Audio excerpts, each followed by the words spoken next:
And welcome to another exciting episode of Wave the Brush with me, your host, Kris, aka the Name Butcher, aka Hey You Get Off My Lawn, aka Kris, you're being creepy again.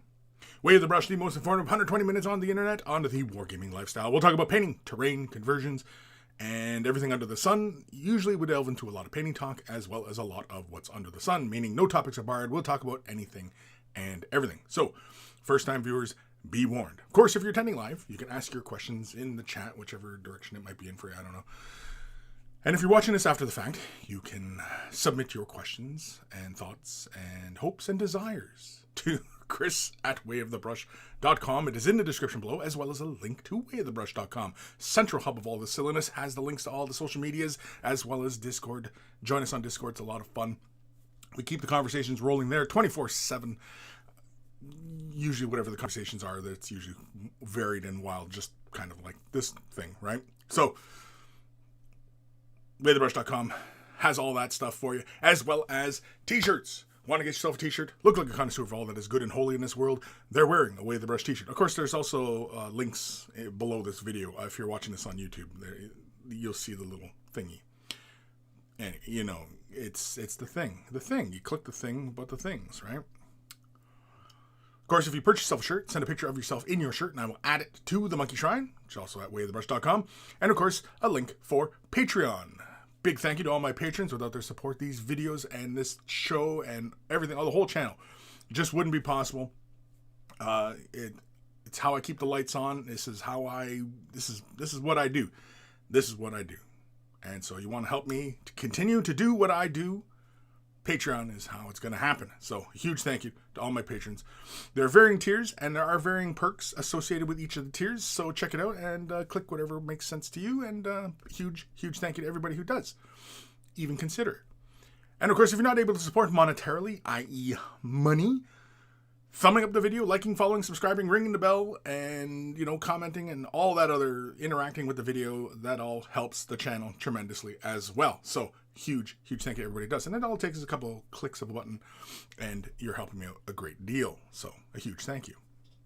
Speaking of thank yous, big thank you to Carl, aka Guymere Allfair, aka Beer and Blood Bowl. That's his YouTube channel. Check him out. If you love yourself some beer, you love yourself some Blood Bowl, Beer and Blood Bowl is where it's at. We always take the time to thank Carl, even though he is no longer with us, for taking the time out of his busy day to create the email jingles that play before the email segments of the show. And so always much love to Carl. And speaking of love, much love to my baby brother Evan for creating the intro, outro music that plays in the begin and end of the show. Always much love to my baby bro Evan. And of course, if you're into rare comics, like really into rare, like some people, say, oh yeah, I was into comics. But no, you're like, oh, I'm into the rare stuff. I've got particular tastes. Well, check out EB Comics. Link is in the description below. He might have your hookup, and he might have what you're looking for, because he's a dealer. He deals in the rarities. He's driving around in a white van that says free comics on the side, and he stops at playgrounds to see if there's any kids, who want to, get in his van and peruse his comics.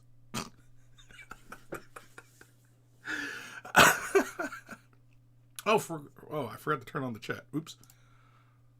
Is the chat going now? Is that the right one?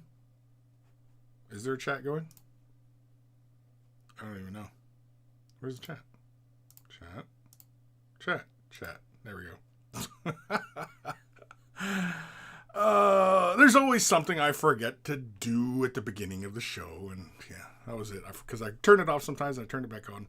Just when I'm doing other kind of, streams and what have you. But anyway, who's joining us today? I can see Evan Belleau. What's up, everybody? Mike Grimshaw. Happy holidays to Kris and fellow Barrel of Monkeys. Kevin Cabal. Happy Saturday. Happening Hobbyist. Happening Hobbyist. They're happening. This is what's happening. If you're into the hobby, this is it. This is what's happening. Right now. Right here. Right now. Ghost of Starman Deluxe. Hi, Kris and Monkeys. Watching from my own house rather than university, I assume. A combination since it's the Christmas holidays. Yes. And so, for everybody who celebrates Christmas, Merry Christmas. Everybody who doesn't, good day to you all. Ghost, did you get your shirt? Did it show up? Because somebody else emailed me about getting their package that came in, and so I'm hoping that I sent Ghost of Starman Deluxe a shirt. And so hopefully it showed up for him and he's wearing it. Hopefully he's wearing it. And just that. Which I assume everybody's doing right now. Is everybody's just sitting there. Just in their shirts. Ghost of Starman, or James and Kent. Afternoon, Kris. Afternoon, everyone. Afternoon. Raziel. Yeah.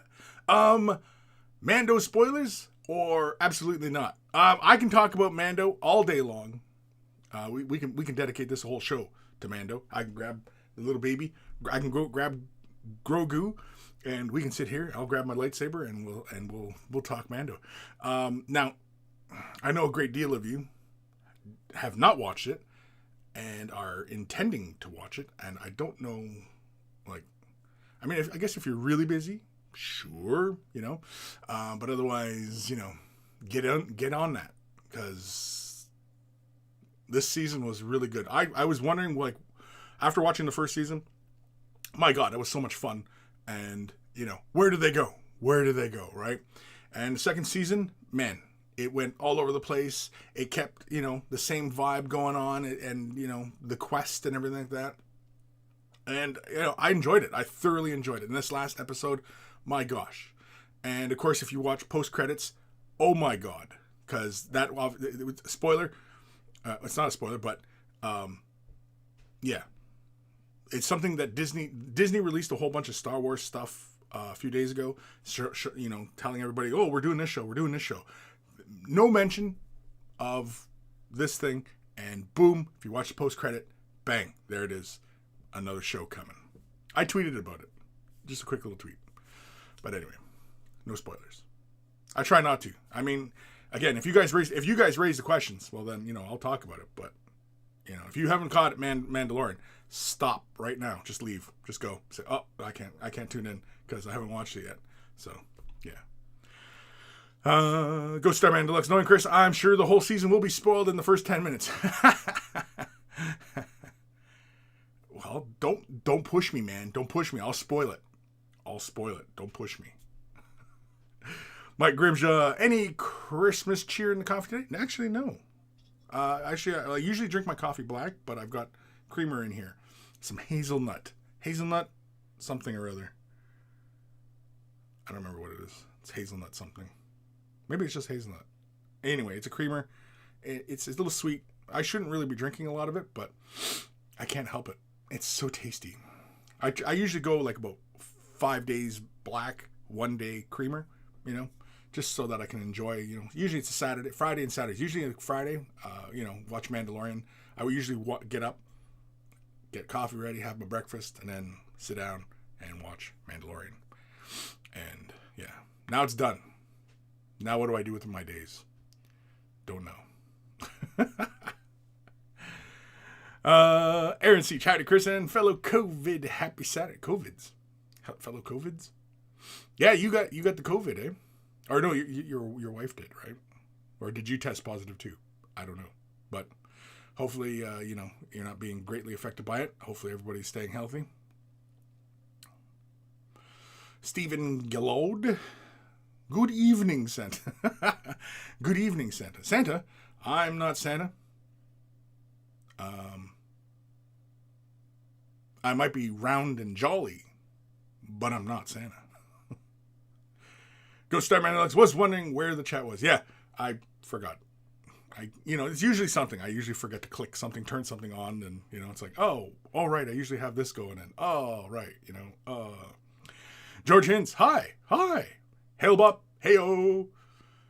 Inyabu. Good evening, y'all. Hope you have enough distractions to keep you from doing anything stupid. That's really kind of just like advice for life, really. Just hopefully you have enough distractions to keep you from doing stupid things, right? Yeah. I honestly, I think that's a great bit of advice. It's a great bit of advice, and same to you. I hope you have enough distractions. I've got plenty of distractions. I've got kits, I've got projects. I'm trying to hurry up and get through some videos right now, getting them finished up and posted for patrons, because, I'll do an update video. I'll probably do it today or tomorrow. But yeah, because I have to update patrons on something. And yeah, so stay tuned. All you patrons, stay tuned. Scott Radum. Hey guys, Mando ended great. It did. And where does it go from here? Right? Last season was, okay, well, this is awesome. We have a rough idea where it goes from here. But now it's like, where does it go from here now? Right? And yeah, I'm excited. And it's going to be kind of interesting because, a few of the shows that were announced, they're all taking place kind of during the same time period. And I'm wondering why that is, because like the New Republic one, the Ahsoka, Mandalorian. What was the other one? There's another one. They're all kind of in the same era. They're all in between, Return of the Jedi and Force Awakens, right? And so I'm wondering like what they're gonna do with like within that time span. Then of course, the other Cassian Andor one, that's obviously before New Hope, because obviously he dies before New Hope. Spoiler. And so should be interesting. The one I'm really excited for is that Rogue Squadron. That sounds fun. I'm imagining something more along the lines of like Top Gun, but Star Wars, right? Which is fun. And it is fun to, imagine Star Wars in these other kinds of genres, right? Because like Rogue One was kind of the play on the heist movie, right? So that wasn't really, following close to, obviously the heist, but it's kind of in that same kind of vein. Mandalorian is a Western, right? It's a space Western, which, oftentimes A New Hope falls into that category too, where it's, the hero journey. It's kind of a Western in space. You know what I mean? Like, and, it's kind of fun, where they go with all these different kind of plays on genre within the realm of Star Wars. And it'd be interesting if they ever did something horror, with Star Wars, something really scary. Because, like, there's tons of moments within Star Wars that can be scary. Like, when I was young, in A New Hope, the trash compactor scene and the little creature that's hiding out in there, I'm sure many of you guys know what the name is, but I don't. That freaked me out as a kid. Then, of course, like the Wampa scene in Empire Strikes Back, that freaked me out as well. Oh, and then the frickin' things that are stuck onto the Millennium Falcon when they're inside the asteroid. Yeah, that scene where it jumped onto the window, that scared me a shit ton when I was a kid, man. Oh, yeah. I was like, oh, my God, that frickin' thing is just, it's like, oh, my God. No, please don't. No, I'm done. But anyway, yeah, so it's exciting. I'm excited to see where it goes, I'm excited to see where it goes, and yeah. Ghost Star Man Deluxe. Shirt hasn't arrived yet, as far as I know, but my parents may have sneakily nabbed it to be a Christmas present. Okay, cool. That's fine. I'm okay with all that. James Kent, quick, someone mentioned the lack of recent Eldar sculpts to get away from spoilers. Yes, I know. Lack of Eldar sculpts. I haven't been paying too much attention this week as far as what's going on in the GW side of things. Because, like, how can we not talk about what Games Workshop is doing these days, since they've just been... I'm looking at the pre-order page, and I already had it up, and it's just the Vansar book, those skimmer duders, and some Blood Bowl, some dice. There's just Blood Bowl and Necromunda. It's a good time to be in the old, what we used to call the specialist games, but I don't know, is that what the category is? Is this stuff still considered like the specialist stuff? I have no idea. Ghost Star Man Deluxe, that post-credit scene was awesome. Yeah, it's the best. Jabba's Left Nut. Sarah says, shut up. It's our Christmas TV. Stop spoiling it. We'll turn this off. Watch this after you've watched Mandalorian, because, either that or, I don't know, stick your fingers in yours, I guess. I don't know.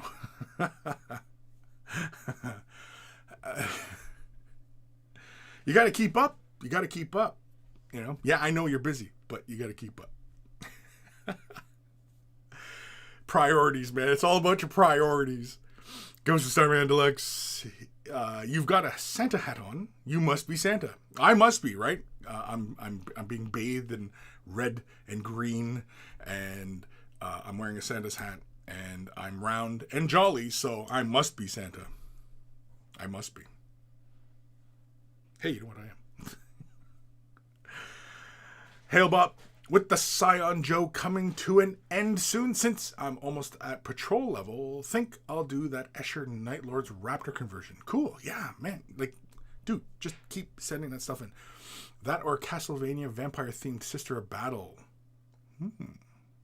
Interesting. Rezia, episode 230 or 326, Mandalorian spoilers. You have been warned. I haven't spoiled anything about Mandalorian, have I? I don't think so. I haven't said much. I didn't say squat. I didn't say squat. Squat about squat. Hail Bob, who dies before New Hope? Cassian Andor. There's a Cassian Andor show coming out, but we already know how he dies. So, I mean, like, you know, it's kind of... See, like, that's why I don't get these... Okay, here we go. Here we go. Tangent time. I need, like, a little tangent alert thing with, like, a little red light going off in the corner and stuff. But, anyway. Cassian Andor. Like, does he really need a show? Sure. But the thing is that there's not going to be any kind of realistic kind of peril to his journey other than maybe the people he cares about, because we already know how he meets his end, right? He dies on I can't remember what that freaking planet's called, but he dies on that planet with Urso, right? And you know, we know how he meets his end. So anything that happens, any peril, any danger he's in the show, we know it can't be that bad because he makes it to the end where he steals the plans and pulls off the heist, right? So, it's the same thing. It's my same beef with Obi-Wan. We know Obi-Wan's... Scarif, thank you, Ghost Starman. We know Obi-Wan's beats, right? We know he was Jedi, he taught Anakin, he fought him, you know, he watches over Luke, he died, right? We know the major plot points. And so, like, you know, why is it necessary to meddle more with this character? Because ultimately, especially within shows, right, especially when they're going to run a series, that, you know, you often have character development. And Obi-Wan can't change other than what we saw before and what we saw afterwards and make that connection. But, I mean, do you really need that? I don't think so, you know? We were talking, I think, an episode or two ago about Boba Fett show. Does Boba Fett need a show? Or how does Boba Fett survive? And, you know, well, they don't really explain it. Spoiler. And, you know... was it really necessary to have a Boba Fett show? Because if you follow like Rebels and Clone Wars and, you know, all this kind of stuff, you already kind of get an idea, you know, what kind of character Boba Fett is. And is he the kind of character who is going to have personal growth? Or is he better suited to be more villainous? Right? Because that's the way he's always been portrayed, as rather villainous. Spoiler. But, you know... who knows? But I'm excited. Book of Boba Fett. Exciting. I'm looking forward to it. I'll watch it. I'm in. But yeah. Anyway. Where the hell am I? Mike Grimshaw. The last show was Rangers of the New Republic. From what I've heard, they want to do a big crossover type of thing against a certain big bad, much like Netflix did with the Defenders show. Yeah, I mean, I'm sure it'll be interesting, you know, like a new show, Rangers of the New Republic, sure, right? And kind of, you know, world build of how you transition from, you know, the dismantling of the Empire to the New Republic to how the First Order comes about, and you know what I mean, like all these things. Sure, if it's world building, I'm all for it. If you're introducing new characters, sure, right? As long as they're interesting, I'll watch. If they're boring as shit, then I won't watch. I'll probably only tune in for the pew pew, right? So, anyway. Hail Bob. Oh, Cassian is getting his own thing. Yeah, there's a Cassian Andor show coming out. Rezio, I'm looking forward to Bad Batch. Yeah, Bad Batch. And maybe Droid. Droid should be fun. I don't know what that is. I have fond memories of past Droids releases. Yeah, the old cartoon Droids. Yeah. Is it going to be a C-3PO R2-D2 show? Or is it going to be different kind of droids? You know, are they going to have BB-8 and, you know, all these other kind of famous type of droids? I don't know. Or are we going to get, like, you know, 2 droids or whatever number of droids, really? Or is it going to be, like, stories about droids? I have no idea. Don't know. We can speculate all day long till we're all blue in the face, and ultimately we don't know until we start seeing some previews for this stuff, right? It's kind of hard to, you know, judge a program on, you know, a title graphic, right? I mean, it's, you know, it's ridiculous because we're just speculating at this point. Ghost of Starman. I recently got caught up with Rebels. Good stuff. Admittedly, a little bit kiddie at times. Well, sure. But the last season has some of the only Star Wars scenes that I've cried at. Yeah, Rebels is really good. It's a bit kiddie at times, sure, but not any more than all of Star Wars. All of Star Wars is kiddie at a lot of it, and yes, it has stuff in it for, you know, more mature audiences.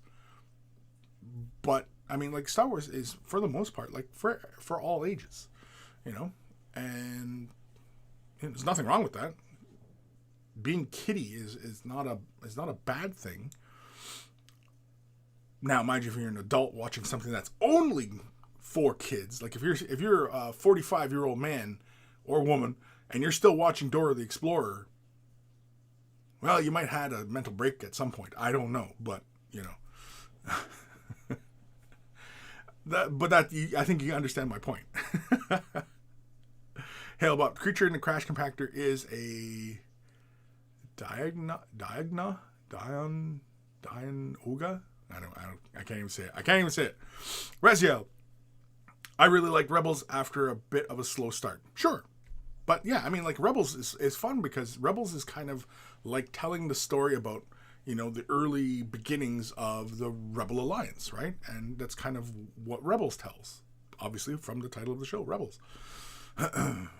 Ghost Starman, the trash compactor creature is... Oh, yeah, thank you. Hail Bob. It's like an octopus, but with a single eye stalk instead of a normal octopus head. Do octopus have heads? That's a question right there. Do octopus have heads? Do they have a head? Rezia, I feel like if you don't watch Clone Wars and Rebels at this point, you'd be missing too much story to fully understand the new shows. Well, we were talking about this, my wife and our friend, because we watch Mandalorian together. Because my wife likes the show, and she's not a big Star Wars fan, but, you know, she knows the difference between Stormtroopers and Ewoks, and, you know what I mean? Like, so, okay. And the thing about Mandalorian, we were talking about this, is that Mandalorian is a really good show because it's a play on the genre of a Western, and because it is not a terribly, you know, deep show that, you know, it's hard to follow, and it's a very straightforward kind of storytelling, and so anybody can get into it, and it's pew-pew, and, you know what I mean, but you get who the Mandalorian is, you get, you know, and of course the in was obviously the Baby Yoda thing, right? Everybody fell in love with Baby Yoda. But it's a fun adventure, just like Star Wars, good Star Wars should be, right? It's just a fun adventure. It's all ages, right? Sure, people get blasted and exploded and stuff like that, but, you know, whatever. Pretty casual, right, with people getting shot and stuff. But anyway, but it also has something else to offer older audiences and people who are very well steeped in the show. And there's like, you know, the Easter egg thing, right? Everybody loves all the Easter eggs. But the show isn't about the Easter eggs. The show is about the characters. And everybody gets really wound up about all the little Easter eggs in the show. And I think that's really more on the fans' shoulders than it is on the show.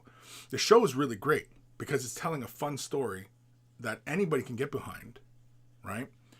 And you don't need to be very well steeped in Star Wars. If you love the original movies, Mandalorian speaks to you on that level. People who are really into the prequels or the new films, you know, I don't know how you get into Star Wars from those films. Again, because it's a generational type thing, right? So I don't understand how you get into that. And oftentimes, whenever I recommend Star Wars to anybody, I always recommend start from A New Hope, and go from there. Just because it's far more relatable to people outside of a sci-fi genre. I mean, if they can accept laser beams and spaceships and stuff like that, they can get into it, right? And but as far as like all the little Easter eggs and because my son, he loves to speculate about where things go and because he was talking about how like Ahsoka and Mandalorian team up and stuff like that. I said no, that's not going to happen. This was before they announced Ahsoka was coming out. I said, no. Ahsoka, that's going to be her thing. That's going to be her quest. Is she's looking for Thrawn because she's looking for Ezra. That's the way we left her in Rebels. We get a little sneak peek of where she is currently as far as the timeline's concerned. And with Mandalorian, she's still on that quest, right? Because it's not 100% clear as far as like when Rebels ends, where that happens as far as how far the into like the destruction of the Empire has occurred, that she's gone off and on her quest, right? And so Ahsoka having a show, I think that's the better route. And talking about Mandalorian as far as fixing the plot holes, I hate doing the air quote swing, but when people start talking about plot holes, people use it incorrectly and are fucking morons. But no, Mandalorian should not be the show to fix supposed plot holes within Star Wars. Kind of like how Rogue One was a play on that. I think whenever you have these instances of plot holes within Star Wars, what get called plot holes, which aren't plot holes, they're opportunities to tell a different and new story. Just like Rogue One took that and told a different story, introduced us to new characters, still stayed within the universe of Star Wars, and gave us a really decent story, right? And Mandalorian should not be the Band-Aid solution to fixing all these other little issues throughout the world building of Star Wars. Mandalorian should just be about the Mandalorian and his journey and his quest, and right. And Mandalorian doesn't need to fix anything. And whoa, that's great crap. Fishing for HIV. Jeez, that sounds toxic. This sounds like somebody who's very toxic. So, yeah, the Mandalorian should not be, this kind of Band-Aid solution for, Star Wars. Let people find those things that apparently, fans think are plot holes and, tell new stories from those things. Just like the way Rogue One took that one little tiny bit of a thing in A New Hope and make a story from it, right? And it's all, it's all for the betterment of Star Wars, really, to do that. And, they shouldn't bother rehashing a lot of older characters, like Obi-Wan, the Obi-Wan show. I still don't think that needs to exist. But we haven't seen it. So, who knows, right? But anyway. I don't even know where the hell I am in this chat here. James Kent, no peril, no tension, the mistake they made with the prequels. Yeah, exactly, right? Like, if Star Wars had started with Episode 1, I doubt it wouldn't even made it to Return of the Jedi. If it started at Episode 1, yeah, we wouldn't have got to Episode 6. It would have probably died. Because watching Episode 1, even today, if it was to get released today, it like as a fresh, brand new IP, never heard of before, and it came out, yeah, it would tank. It would tank. It would not. But they came out at the right time, at the right moment, with the right thing, and yeah.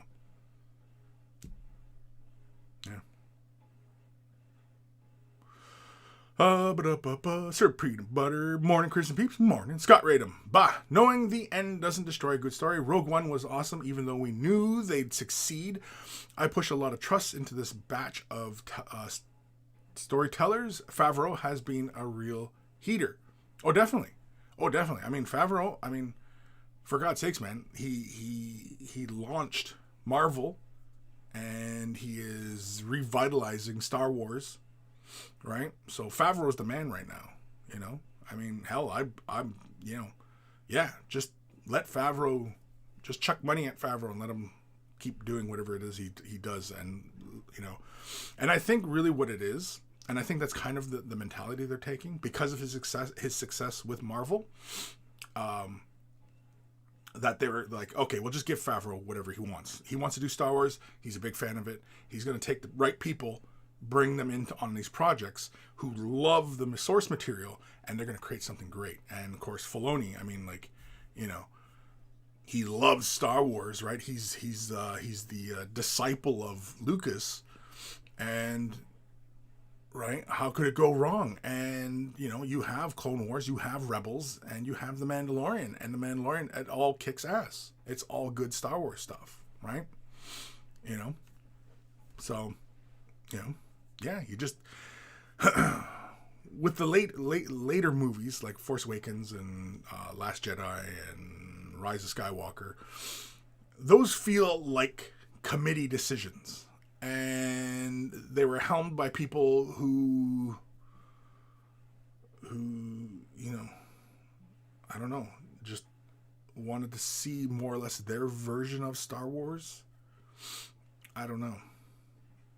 But they're very disconnect, right?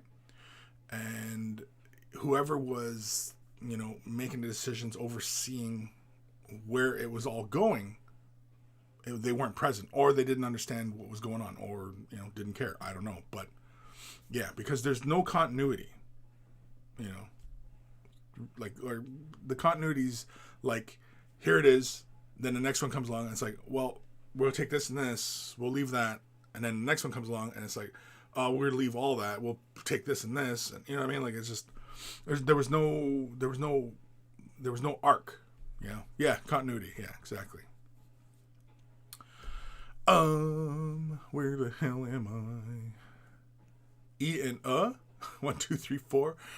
Whatever happened to Warhammer 40,000 store that used to be at the mall?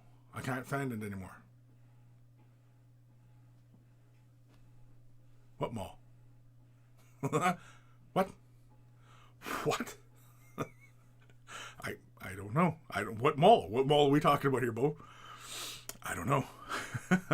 Keoma. Hey. Happy almost holidays.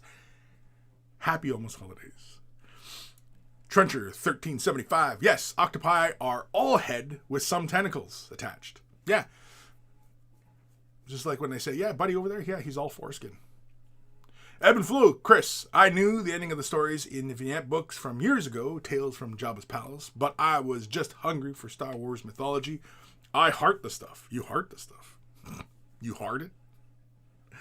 Ghost of Starman Deluxe. Problem I had with Rebels was that they really shied away from the lightsaber-related deaths. Kanan and Ezra would always just cut Stormtroopers' blasters in half rather than actually killing them. Well, I mean, what... You have to see them killing? You have to see them killing? That's kind of weird. That's weird. Seems kind of psychopathic to me. You have to watch them lightsaber. I'm only into Star Wars when I see Stormtroopers getting lightsabered in half. You know what I mean? Like, what? What? Despite the fact that Stormtroopers were dying because of other things all the time. Yeah, well, they get blasted, right? And then you see sparks and they fall over. But are they really dead? Maybe they're just stunned. Who knows? Does it really matter? Do you have to know that those Stormtroopers are dead? Does that matter? Grim, hello, and Mando is indeed a fun show. It is, I agree. Mando is probably some of the best Star Wars and most fun Star Wars in a very long time. It's the reason people get into Star Wars. It's the kind of thing that get people into Star Wars. Our friend, her two sons are not big into Star Wars. They have a passing familiarity with it. They're into Mando. They're into it. Because it's just fun. It's just fucking fun Star Wars. So much fucking fun. It's going to take fucking plastic surgery to remove the fucking smiles from our fucking faces. Just because we're having so much fucking fun. Evan Belleau, Kris. This is where I differ from you on the Kenobi show. Do I know how his story ends? Yes. Do I want to have more content about the character? Also, yes. Right, but I mean, what are they going to fucking do with Obi-Wan? He's supposed to be in the desert being a guardian for Luke. To one day where he's going to take Luke as his Padawan. That's the plan, is it not? So, why would Obi-Wan leave Tatooine? For any reason. Because he has to make sure that Luke is safe. He has to watch from a safe distance. So why would he leave? And, he's a crazy old hermit, living in the Dune Sea, right? So, I mean, yeah, sure, we have the one highlight. Spoiler, this is going to be a spoiler for anybody, but he has a rematch with Darth Maul on Tatooine. Because that's a big plot point for Darth Maul. But do we need any more Darth Maul stories? Not really. We know his entry, his falls, his highs, his lows, and we know how it meets his end. It's all pretty wrapped up in a nice little bow. Same thing with Obi-Wan. We are introduced to him as a young fella. His highs, his lows, his successes, his fails. And we know how he meets his end. And it's not even his end, because as a Force ghost, he can continue on. So, is that what it is? Is the Obi-Wan show going to be him, a Force ghost? I don't know how fucking fun that's going to be, him being a Force ghost all the time. Just, Luke, push a pot over.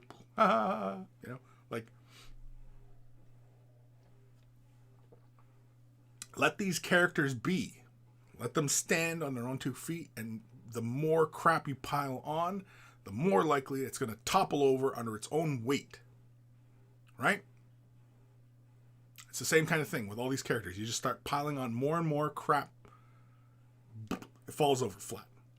Versus introducing new characters who can take some more of this lore of the universe. Because it's really more of the universe that you want. It's not so much the character, because you already know lots about the character. So you want to see him fighting more droids. Well, why the fuck is he fighting more droids? Well, we want to see him fighting sand people. Well, fuck, why do you want to see him fighting sand people? How is that any good? You might just play a video game and just have him go running around, and you know what I mean? Watch Obi-Wan do lots of crap there. I mean, it's just, it doesn't make any sense. It's because they're what they're going to do is they're going to probably change the character himself.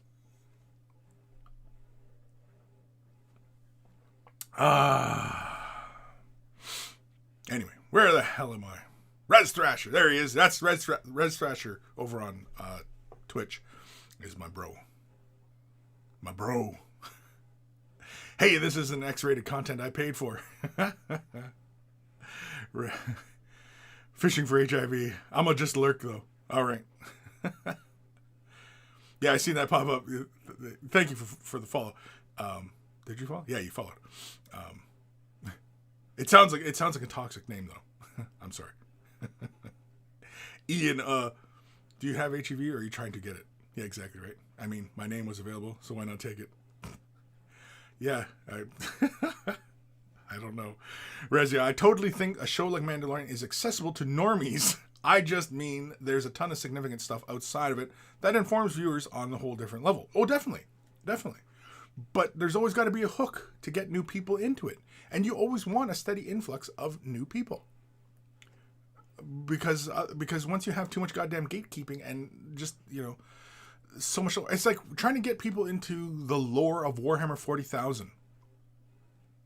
How do you get new people into Warhammer 40,000? The lore, on the lore side of things. How do you do it? I'll let you guys answer, because how do you do it? How do you get people? Where do you start? Where do you start? What gets a person into the lore of Warhammer 40,000? Start them at Horus Heresy? That's no good. It's kind of like getting into Star Wars at episode 1. Snooze fest. Nobody's going to get into it. After episode 1, I was like, I'm not interested in episode 2. Fuck that. But you start them at episode 4, where it's exciting. Woo, jeez Louise. Thank you, Joseph. Oh, man, I'm not even going to try and pronounce all the rest of that, but thank you for the follow. That monkey scared the crap out of me. Oh, that monkey's going to pay. Oh, jeez. Ozan, 2fan. Thank you. Ozan, 2fan? That's a fun name. Thank you for the follow. Where the hell am I? I don't even know where I am. But yeah, so like, where do you start to get new people in? Because that's the only way these properties are going to flourish, is that there's influxes of new people getting into it. Yes, there's going to be people who are already well steeped in it who are going to get people into it. But how does somebody off the street, so to speak, just all of a sudden go, hey, this is kind of interesting. What is this? And then, they read a couple things and go, oh, fucking bullshit. You know what I mean? Like,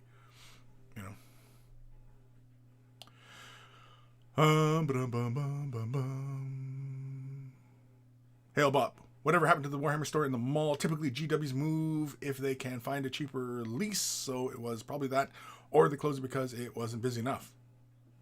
It's a generic enough answer, right? Rezia.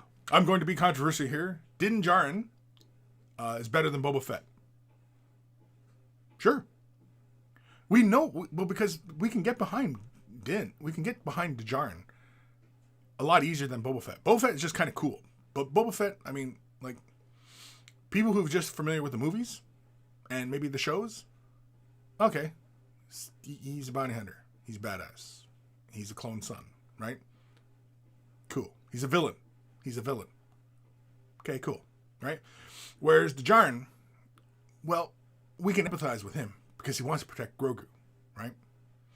So we have empathy for him. It's kind of hard to have empathy for Boba because we don't really know his motivations, right?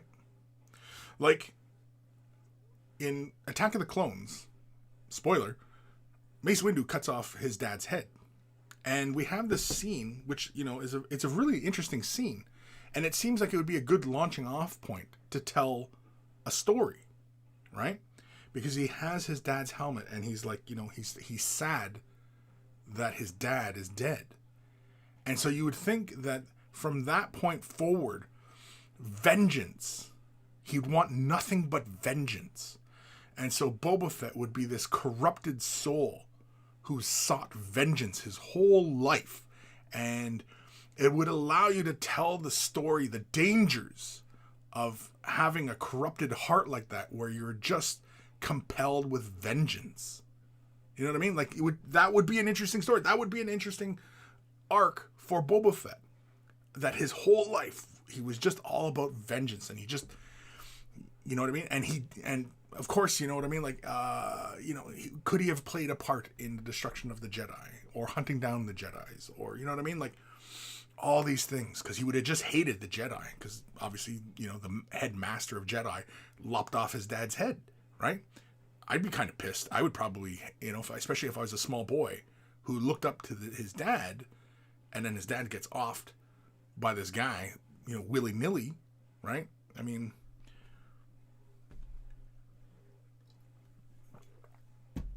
I don't know. You probably empathize more with Boba Fett if that were the case. That you could tell that story of, the rise and fall of Boba Fett. Especially now that, of course, spoiler, he's alive. Hail Bob. But yes, whenever it happened to the GW story is kind of vague because there are a lot of GWs in malls. Yeah, exactly. I don't know. I don't know if Buddy clarified that question, but anyway.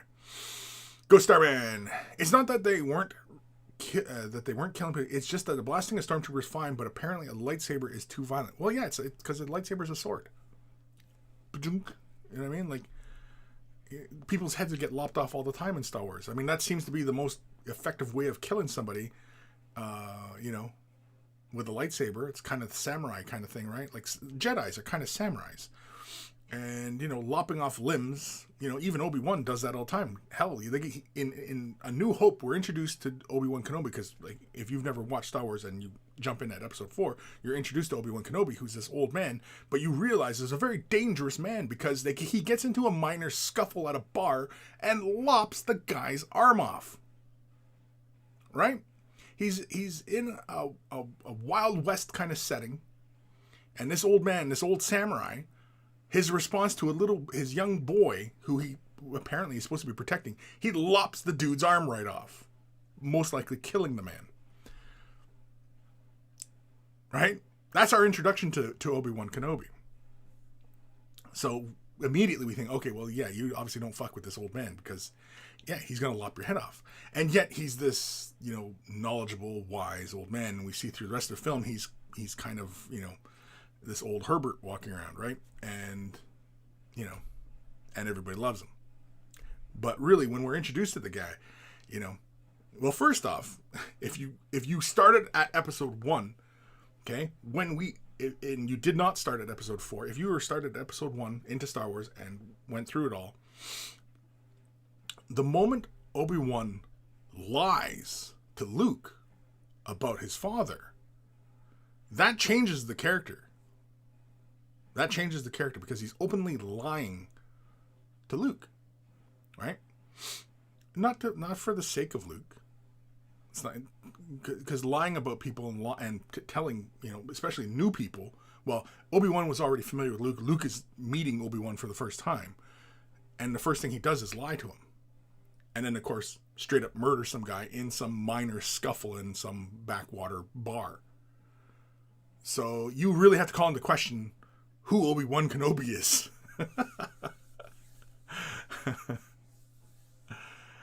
Oh, man. Old Man Logan. Hi, Kris. Yuletide greeting to you. Yuletide. Yule. It's a Yule. I don't know what the fuck a Yule is. What's a Yule? Is that kind of like my cousin Vinny? Ute? He's a Ute? Anyway. Rezio. How dare you, Kris? We need more Maul forever. No, we don't. He's done. Maul's done. He was a cool villain, but he's a villain. He served his purpose because in Star Wars, the greatest thing that anything that happens within Star Wars is only for storytelling. That's it. That's the only reason characters can do this or that or fall here or do that, and it's for the story. It's not because they want to no. It's because people get caught up in the minutia of these little Easter eggs and stuff like that, and that's not the fucking point. The point is the fucking story. Like, anyway, Res Thrasher.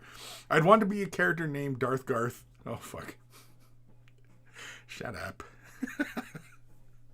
Scott Radom. Give the new shows a shot. I find your lack of faith disturbing. Give the new shows a shot? Why not? I mean, as far like Obi-Wan is the only one that I have reservations about. Yeah, I'm looking forward to Ahsoka because ultimately we don't know much about Ahsoka, and again, Ahsoka is like that's the one I'm most excited for is Ahsoka. I'm really looking forward to that one. Well, and the Book of Fett. I'm looking forward to Book of Fett.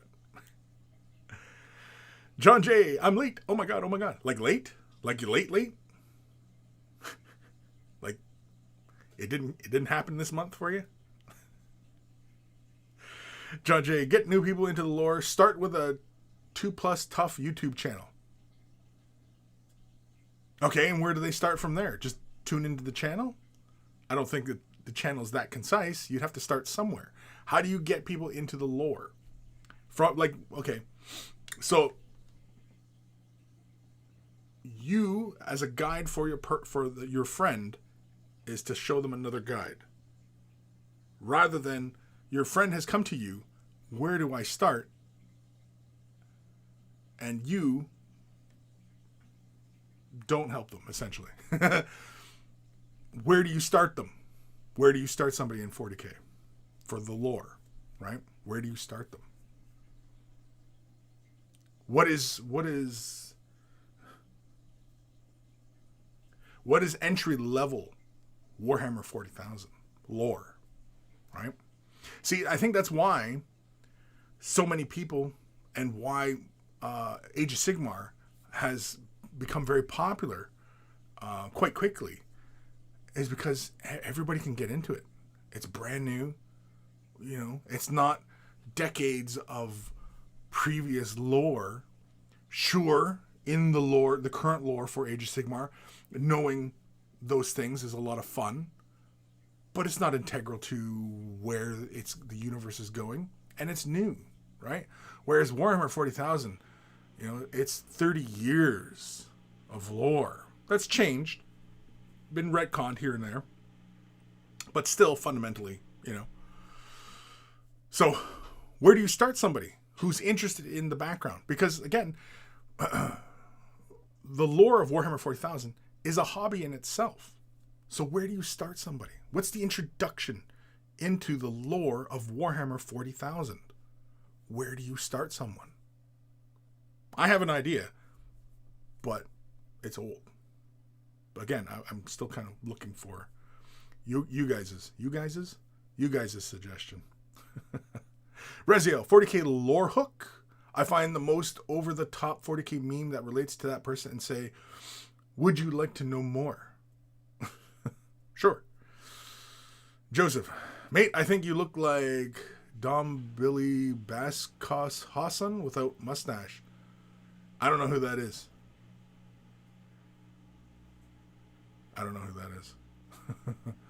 Terracotta 9, I just started reading the lore in my first codex and I instantly was hooked.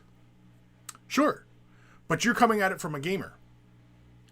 But like I said, like there's the lore that people enjoy, the hobby, right? There's the painting, that's the hobby, right? And the playing, that's the hobby, right? There's people who enjoy all three. There's people who enjoy two, and there's people who enjoy one, right? So where do you get somebody who's brand new to Warhammer 40,000 as far as like the lore is concerned? They really enjoy the lore of stuff. What's the entry point for the lore? Just a codex? You tell them to buy a codex, and it's got all these needless pictures and stuff like that, and you know, rules for things that they're never going to get into, just for a few pages of paragraphs of lore. That's the entry? I don't know. John J., I think my initial interest in game lore typically begins with characters I enjoy. Okay. So who's an entry-level character? Old Man Logan. I started with the Dark Imperium audiobook, then moved to the Horus Heresy, have really enjoyed it, and yes, I know you can't get into audiobooks. I wasn't going to say that. I mean, I understand. I understand completely. People enjoy audiobooks. Personally, I don't, but yeah. It wasn't going to be a dig on you enjoying audiobooks. I don't give a shit. I mean, I know people enjoy audiobooks. Audiobooks are very popular. People are enjoying them. You know, good for them. You know. Rezio, Boba gets ridiculous amount of backstory though through the Clone Wars. I don't know about a ridiculous amount. We see him a couple times in Clone Wars, but you know, not a lot. And we see him again in Rebels a couple times, you know. Hellbop, all about vengeance until he found out the man who killed his dad had been dead for a while. Right. Again, I mean, you could, yeah, like how does, you know what I mean? Like, how does that play on somebody who's, you know, all about vengeance? You know, oh, I want to get that fucking guy, and you know what I mean? And yeah, he died like 20 years ago, dude. Oh, really? Oh. You know, it's like, oh, damn. Oh, well, you know. Emerald Phoenix, Boba was vengeful. You see him try to take revenge on Mace Windu in Clone Wars. Right. Yeah, he does. Right? He does try. But, you know. Is it really enough to fill an entire thing, right? Or are you just going to retouch on stuff, right? Which is why, again, Book of Boba, I'm looking forward to, because, you know, it's a whole new territory. And, of course, he's villainous. And he, you know, he has, what's her name with him? Fennec. Fennec? Yeah, Fennec. And, you know, I just love how she just immediately grabs a bottle. Just, we're getting drunk. We're partying. It's our house now. Anyway, sorry, spoilers. You guys got to keep up. I don't know what to tell you. I don't know what to tell you. And there's a lot of canon comics as well. Comics help explain what Bo-Katan says to Boba in season 2 finale. Sure. for anybody who reads comics. You know, again, it's icing, but the main things, you know, are told in the movies, right? And the comics are auxiliary. You know, the main plot points told within the show. So all your information should be present in the show. Hail Bob, granted, we don't know how he was raised. Could have been conditioned to death and possibly of him or people he knew and loved dying and part of the bounty hunter job. Well, we kind of get that impression when we meet him again in Rebels. Is it Rebels? Is it Rebels? Or maybe it's Clone Wars. And he's running with the bounty hunters and stuff. The one bounty hunter, she's female. She's kind of got like the big top knot and everything like that. Anyway, I don't know their names. I don't know. Are you Star Wars? Jabba's left nut. That's similar to drinking the UK, but replace lightsaber with smashed bottle. Ghost of Starman. Something I'd forgotten about A New Hope is that when Obi-Wan lops the guy's arm off, there's blood, which lightsabers shouldn't normally cause. Right. And again, minutia. Who gives a shit? Doesn't matter. Maybe that alien species, their blood is quite solid, and when the lightsaber cut through it, it made it more liquid-like, right? The blood could have been gelatin. You can make up any sci-fi reason why this or that. It's inconsequential. It doesn't matter. So when people get all worked up about this kind of shit, that's the kind of thing I'm talking about. Is when people fucking get caught up in this kind of minutia, it's ultimately pointless. And then when people start losing their minds about this kind of stuff, man, I'm like, well, I'm sorry. I don't know what to do for you people. You motherfuckers are crazy because, you know, it's ultimately pointless. Hail Bob. Ah, yes, because saying, oh, yes, by the way, your dad is the Dark Lord of the Sith, Darth Vader. I mean, Obi-Wan didn't straight up lie. If you take him talking in more of a metaphorical sense where when Anakin became Darth Vader is when Anakin in Obi-Wan's eyes died. No, Obi-Wan straight up lopped Anakin's limbs off. Obi-Wan killed him. I mean, he could have just said that. I'm sorry, I killed your father. He had turned to the dark side and I killed him. Could have just said it. That'd have been closer to the truth. You know? So, I don't know. Time we at here. Holy crap, it's already 1 o'clock. We've been talking about this shit for an hour already. Jeez Louise. James Kent, there was a GW store in Darth Mall that isn't there anymore. Or am I combining two threads here? You are combining many threads, buddy. That's funny. Ebb and Flow, episode 226, Backwater Bar on Tatooine. That's it. Because, I mean, like, again, when we're introduced to Obi-Wan Kenobi, that's what the old man does. Now, here's the fun part. Because when you are viewing the show through that lens, crap, can I do this from here? Let's do it from here. When you're viewing the show from that lens, it takes on a whole other tone. Oh, fuck. Okay, I can't do it from there. All right. You are no good to me. Right? Because, you know, back in the day when Obi-Wan does that, we don't think nothing of it. That's heroic. Some guy fucking with him in a bar and he lops the arm off. What a badass, right? But these days, that kind of thing is like, well, geez Louise, you know, that's kind of a criminal act. No wonder why there's stormtroopers chasing you, old man. No fucks given. Din is a badass. Boba is a badass. Who's better? Who knows? But Mando barely killed that Type 3 droid, and Boba fought against Vader with a lightsaber when they both were after Solo. He didn't die. When did Boba fight Darth Vader? We've never seen that.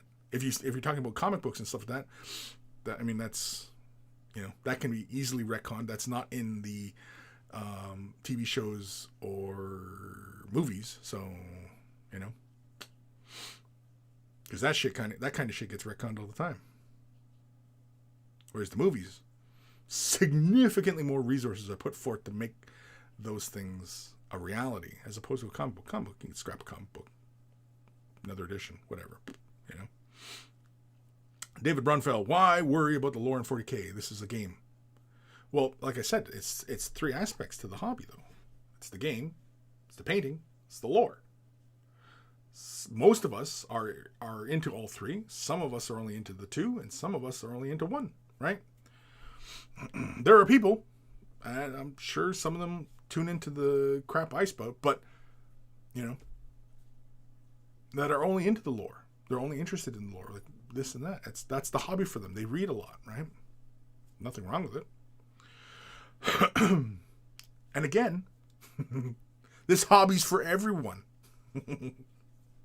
Hail Bob, in my opinion, you start them with the little lore intro that was like a page long in the old rulebooks.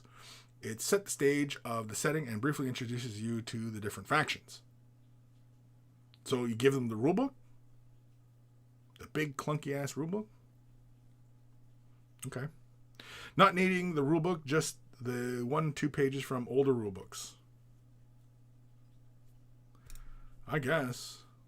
There's no meaty story to get people into the universe of what the heck Warhammer 40,000 is about. Is the rulebook? Again, I know where I would start somebody off who's not familiar with Warhammer 40,000, but I want to see if anybody else gets there. Legion, Gaunt's Ghost is an amazing entry into 40K lore. Sure. Yeah, Gaunt's Ghost would be a good one. Gaunt's Ghosts. But Warhammer 40,000 primarily is not about the Imperial Guard. Warhammer 40,000 is about the Space Marines. They're the poster child of Warhammer 40,000. When you think of Warhammer 40,000, the first thing you think of is the Space Marine, right? You don't think of an Imperial Guard. You don't think of a Lehman Russ. And you don't think of one detachment of an Imperial Guard regiment, right? You think of those great big dudes in armor, right? Like they're the knights. They're the chivalric knights. That's Warhammer 40,000, Space Marines, right? But anyway. And Gaunt's Ghosts, like right from book 1. What's book 1? First and Only, right? You start them off at First and Only. That gets them right into the Warhammer 40,000 universe. Possibly. It's good. It's good. It's possible. I'm not saying you're, wrong. I mean, there is really no right or wrong answer to any of this. But, because, like the rulebook, I don't know, throw the rulebook at somebody. I'm only interested in the lore. Like, okay, this is your friend. This is your friend coming to you. Okay? I'm only interested in the lore. I really enjoy sci-fi. I love Dune. I love Asimov. I love all these stories of science fiction. Okay, well here's Warhammer 40,000. Here's the jumping off point for Warhammer 40,000. Go. This is because for as rich as it all is, somebody who's brand new to it, how do you get him into it? Like I said, I have an idea. It's my own personal biases, but I have an idea. Emerald Phoenix. I'm a bit disappointed that there's not a Thrawn series announced. The books are fantastic. They did a good portrayal of him in Rebels. Live action would be icing on the cake. There's not going to be a Thrawn series. Thrawn's the villain. Thrawn's going to probably make his entrance in Ahsoka, because that's who Ahsoka is looking for.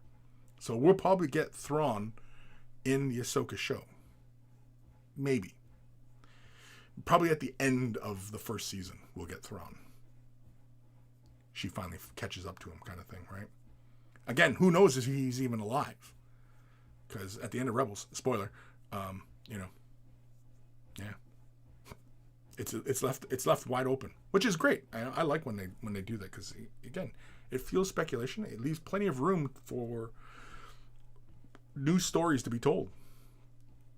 Razia, I'm not saying I like the fact that they have all this important information outside the most popular series and movies, but the information exists and is very relevant until they retcon it. And then that relevance is gone. Right? But how often are they going to retcon the movies other than the last three? That kind of retcon themselves. But, you know, yeah. Anyway.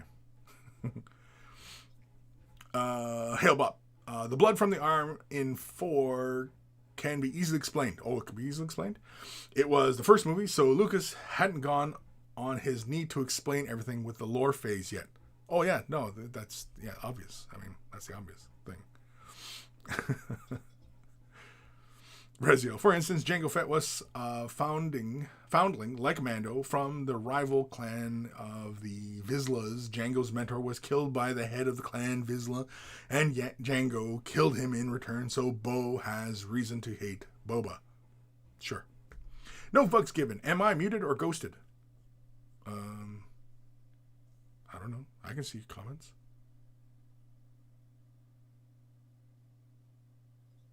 I don't know. Scott Radham. Minor scuffle. Homeboy pulled a gun and Obi. Dude got off light, bro. How do you know he got off light? Fucking Obi-Wan lopped his arm off. Dude's probably dead. Unless, of course, lightsabers are a very humane way to lop off limbs, you know? I mean, I guess so, because, I mean, like, in other parts of the movies and stuff like that, like Anakin, he loses his hand, right? Luke Skywalker loses his hand. He doesn't bleed out and, you know, die from it, right? So, you know, Buddy getting offed in the bar. Of course, he doesn't say anything else because the bar gets pretty damn quiet after Obi-Wan pulls out his sword and lops the guy's arm off. Everybody else kind of just, oh, you know, everybody just goes back to their business, right? Mind you, it's a tough bar. Been to a few myself. But, yeah. James Kent. Scott Radham has a point. He has a point? He does have a point. I don't know what his point was. Hillbop. It's like reading the summary on the back of a book. They read it and then go, I want more about it. Sure. Yeah, I'm not saying that, you know, Gaunt's Ghost is not a good starting point for getting into Warhammer 40,000. I mean, it's not where I would point somebody who is interested in the lore, kind of a dipping your toe into the universe, right? That's the kind of thing I'm thinking of, because that's more of an entry type thing. Is something that gives you a little bit of everything, right? Gaunt's Ghost is just about the Imperial Guard from the human side of things, and it's a very, very confined setting. You know, it's the Sabbat worlds, right? So, you know, I don't know. It's interesting.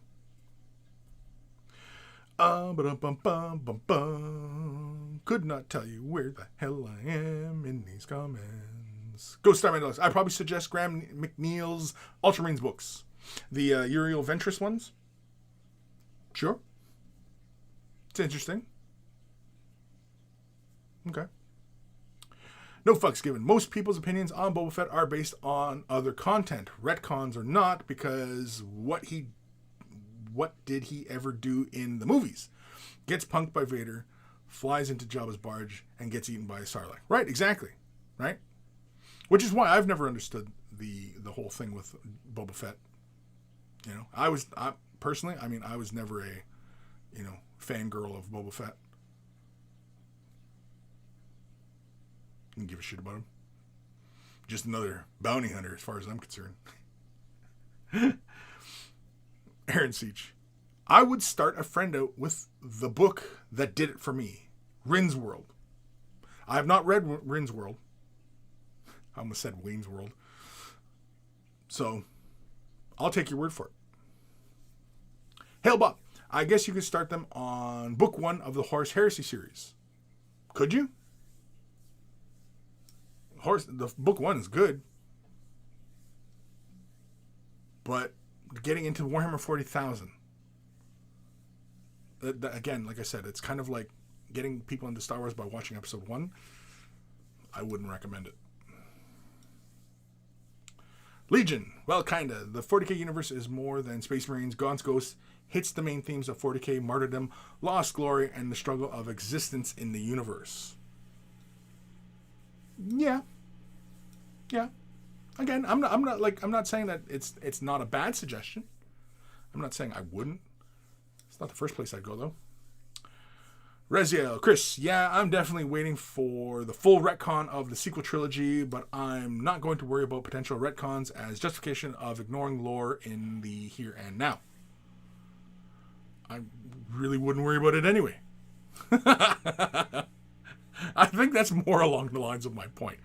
I don't know why you're worried about it. Just go for the ride. Go for the ride. Just go for the ride, man. You can get off the ride anytime you like. Right? Nothing says that you have to love Star Wars, love Warhammer 40,000. Nothing says it. As soon as it changes, you can jump off. Okay, I'm done. I had my fun. Now, it's not fun anymore. I'm done. It's okay. It's okay. You don't have to stick with it. It's not a marriage. And even people don't treat that as the sanctity that it, once held. People aren't precious about anything anymore. So why should we be that precious about the lore of Star Wars or the lore of 40K? Right? It's just story. It's just for a ride. It's fun. It's fantasy. Ultimately, it means nothing. How does it affect your day-to-day life? It doesn't. It has no bearing on your day-to-day life. So, really, why care? Just go along for the ride. Just enjoy yourself. Oh, this is the way they're going with the lore? Not the way I would have went, but interesting. Oh, they retcon this? Okay, well, must have been a reason for it. Right? Just go along for the ride. Legion. You also get perspective of scale and size in the universe, from ships to cities to travel times, myth and legends. Stuff like that is important for world building and a great book. For the Gaunt's Ghosts? Kind of. From book 1 of First and Only. Been a while since I read First and Only. I don't really remember it being that expansive. It was more just about the characters, which, again, I'm not disagreeing. Because again, getting into the characters is important, because it's the roots in which you will get into a story, right? So, yeah, Gaunt's Ghost, I can see it as a jumping off point for somebody who's brand new to this, who is a fan of sci-fi, but is only interested in reading the lore and getting into that stuff. That was my initial question: is how do you get somebody like that, who's brand new, not familiar with it, into it, right? See, the other danger is that the kind of folk who are into a lot of sci-fi, who've read a lot of sci-fi, and then may read Warhammer 40,000 as copying, being derivative, right? Because largely it is, but Star Wars suffers that same criticism as well.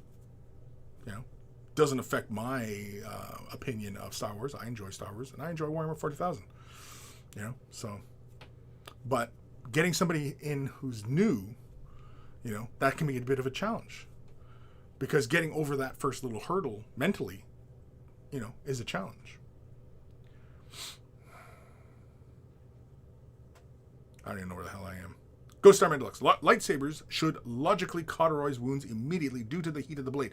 Losing a limb to one would be most likely to be fatal due to shock than blood loss. Sure. We can speculate all day long, I guess, until somebody actually suffers a lightsaber wound for real. Until that day, yeah, we can speculate till we're blue in the face. Daniel CS. They have already said that Star Wars shows will build like phases 1, 2, 3 of the MCU to a major event, and Thrawn will be playing the part of Thanos. This really is an attempt to undo the damage to SW. Star Wars? The damage to Star Wars? What damage? What damage is there to Star Wars? Again, the last 3 movies, are a little discombobulated. But damaged? I don't know about that. A little disjointed. But I don't know about damaged. And if they do it like the MCU, I don't know. I don't know if... I mean, me personally, I'm looking forward to the Captain America and Winter Soldier show. Or, sorry, Falcon and Winter Soldier. I'm looking forward to that.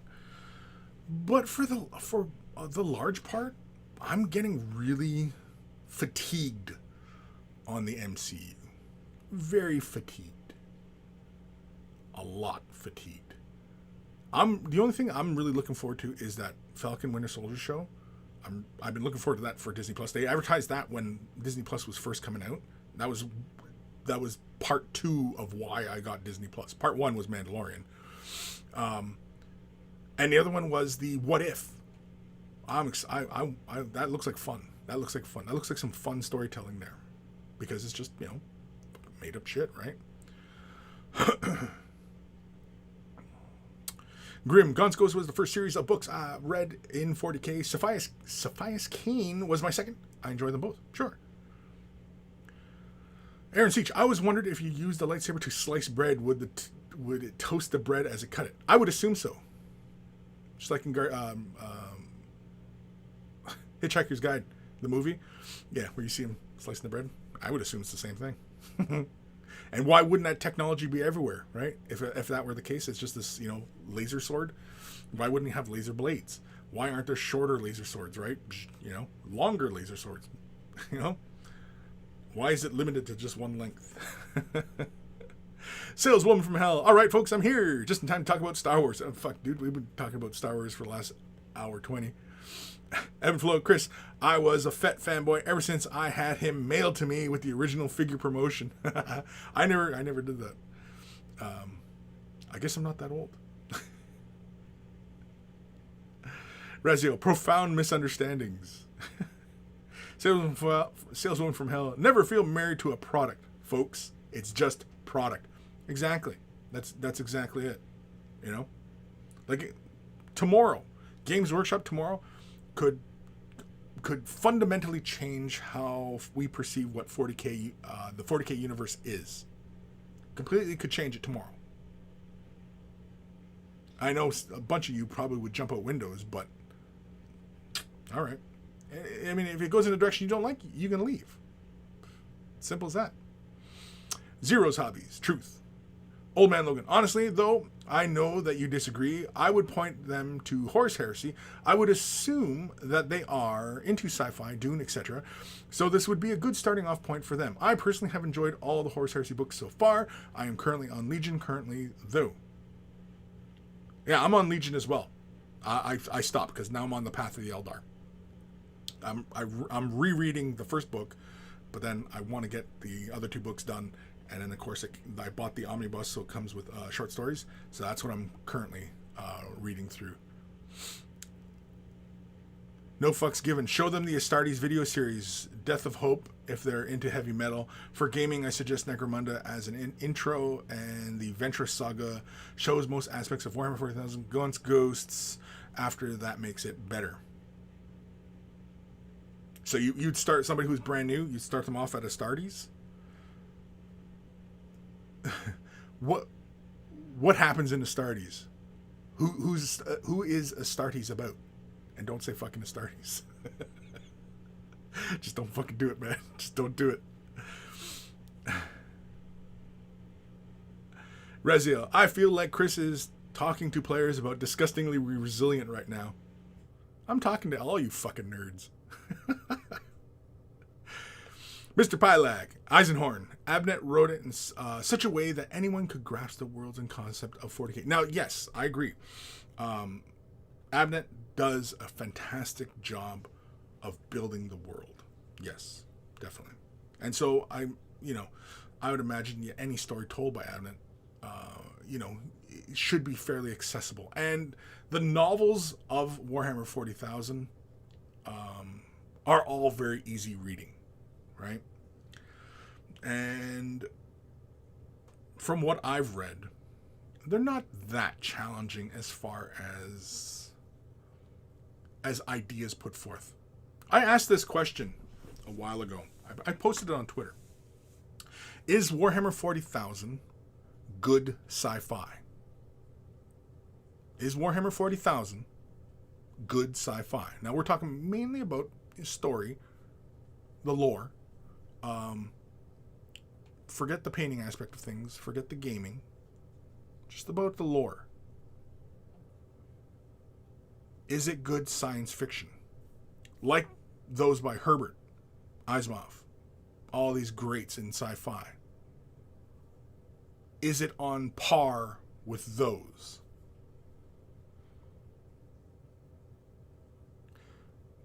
Challenging ideologies, thought, introducing concept. Is it even sci-fi at the same level as Star Trek?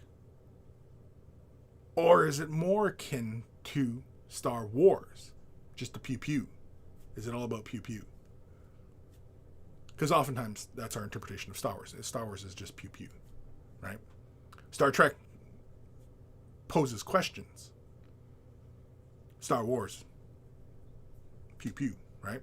So, is Warhammer 40,000, the lore of Warhammer 40,000, is it good sci-fi? Are the stories told within it good science fiction? I don't even know where the hell I am here. Rezio, I do have to stick up for the original trilogy. Boba, really quick. He didn't do nothing, was crafty and mysterious, the only guy that could catch Solo, and he had no visible fear of Vader. Right, yeah, you know what I mean? Yeah, you get these impressions from him in Empire, right? He's standing there, and of course Darth Vader reprimands him immediately, right? He says, no disintegrations. Like, whoa, dude. Because apparently Boba did another job for Vader, that Vader wanted somebody, and Boba fucking disintegrated them. Again, oh, I had an idea. Okay, here. Let's take a quick detour here. I had an idea. You know what would be a really fun story? Okay, people who love Boba Fett, here's a fun story they could tell.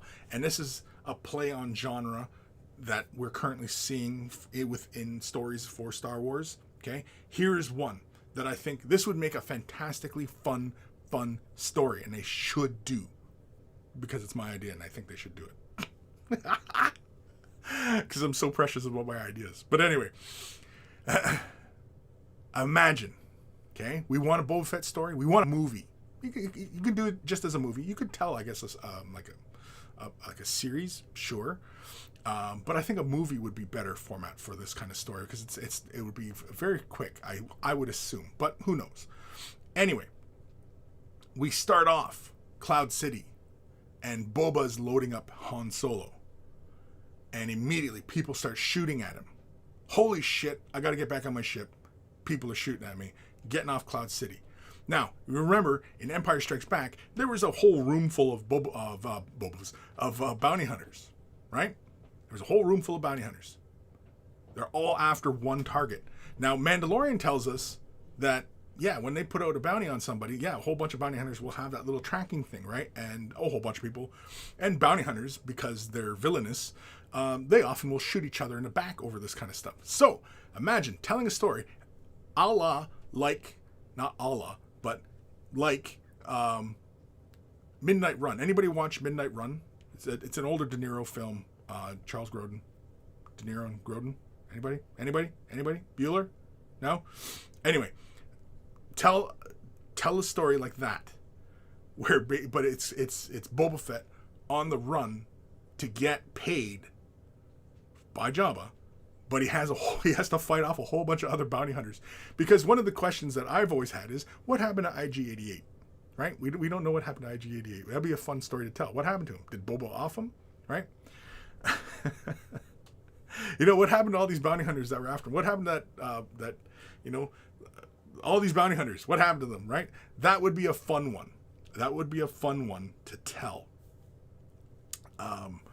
basically Boba Fett on the run, trying to get paid, trying to get back to Tatooine, and all these freaking bounty hunters are chasing him down, and he's, and of course he's got rebels chasing him, and he's got all these people after him, and he's trying to, Boba Fett wants to do is get paid, right? And he wants to get to his prize. I think that would be a fun story to tell, and you could tell that kind of like, any story where it starts off with the guy, he's on his mission, and he's trying to get paid. He just wants to get paid. Just kind of like the rest of us all in the world. We just want to get paid. Oh, man. Burrs grow cash. Oh, man, that's a word name. Perhaps because it's some kind of religious weapon? Maybe. Daniel CS. About the damage of the last 2 Star Wars movies, profits for them was way down and split the fan base. That's why Kathleen Kennedy was forced out of the new shows and Filoni and others are in charge. Sure. That's behind the scenes stuff, and I really don't care about that. I mean, Filoni, I'm a fan of Filoni's previous efforts. I like Clone Wars. I love the last season of Clone Wars. I thought that tied in very nicely to basically getting you, ready for Revenge of the Sith. I thought that was really fun. Rebels, I thoroughly enjoyed Rebels, and I have been enjoying Mandalorian immensely. So, yeah. Ghost Starman. There probably aren't more uses for lightsabers because kyber crystals are so rare. Also, lightsabers can come in different lengths. Can adjust the length of his before allowing Ezra to train with it. Okay. No folks giving rip poxwalkers. Salesman for I hated the first time I heard that they changed Doctor, but now I'm fine with it. It's all right. Doctor. Change Doctor. I don't know what you mean. Ghost Starman Deluxe. 40K isn't good sci-fi, but it's great science fantasy. Okay, interesting. Salesman, yeah, it's sci fantasy. Okay.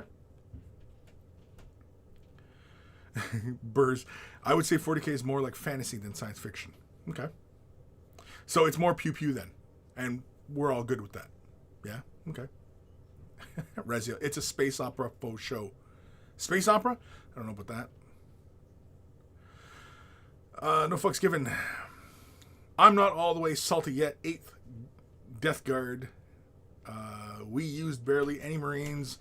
Now it's like we will need to use them. We lack options for all infantry faction. Interesting. Daniel Ciez. 40K is great sci-fi. It asks all the normal literary questions, but in a setting that has significantly higher stakes for survival. Really? You might have to cite me an example of that. Mr. Pylak. Yes, it is good sci-fi, but only after you grasp the universe. Unlike Dune or even Lord of the Rings, 40K reads like a romance novel. Yes, I would agree. It takes many, many more books to really understand the whole of it. I would agree. Yeah. But again, my initial question was, what is the starting off point? Where do you get your... I'm talking about you and your friend who has a passing familiarity of it. Where do you start them off to get them into Warhammer 40,000? You are trying to sell your friend on this. What's the jumping off point? How do you get your friend into it? Legion, Hell's Reach would be a great entry point. Okay. Salesman friend, what happened to Dinosaur Man? Exactly, right? What happened to Dinosaur Man? Like, he had all those bounty hunters, right? Yeah. Rezio, I miss Cad Bane. I like Cad Bane too. I wish he'd show up in some live action for a solid story arc. I think, touching base with him, where he's at, sure. I agree. But yeah, it would be fun. Grim. I recall a series of short stories called Tales of the Bounty Hunters from the 90s that went into stories of the bounty hunters. I'm sure it's not canon anymore, but I like it a lot and talks about IG and the others. Yeah, I know. I'm sure it's there's tons of novels and comics and stickers that talk about what happened to these guys, but I mean, I want to see it in a show. I want to see it in a movie. I want to see it represented somewhere. And I think a story like Boba Fett, it just immediately, the beginning of the movie is Boba Fett loading up Han Solo into his ship. Establishing he's having a quick conversation. Maybe there's somebody inside the ship with him. Maybe he's got a droid with him or whatever, right? And he's off, bang. And then all these other bounty hunters are like, "Hey, Boba, we're gonna get our prize. We're gonna get paid, buddy." And then and Boba Fett's got to make a run for it, because because when he gets back to Jabba's palace in Return of the Jedi, I don't see any of those other bounty hunters around. You know what I mean? Like, did Boba just off all those bounty hunters? That would have been a fun story, right? Anyway. Grim. Disgustingly resilient equals DR. Oh, when you're talking about the doctor. Gotcha. Again, people, butthurt. Mr. Pylak, I would hand them the Eisenhorn series as a start. Yeah? Okay. Salesman from Hell. My friend really liked AdMech game. Now I'm trying to get him into 40K. Cool. Yeah. Rezio, starting off with my friend in 40K. Tau Hentai? Tau Hentai? Is there Tau Hentai? I don't even know. You're trolling some dark quarters of the internet there, my friend. I didn't even know that was a thing. Tau Hentai? Yeah, I didn't even know that was a thing. Some dark corners you must travel. Ghost Starman Deluxe. Bosk. A Star Wars story would be quite funny, I think. Bosk, he's the lizard dude, isn't he? The dinosaur man?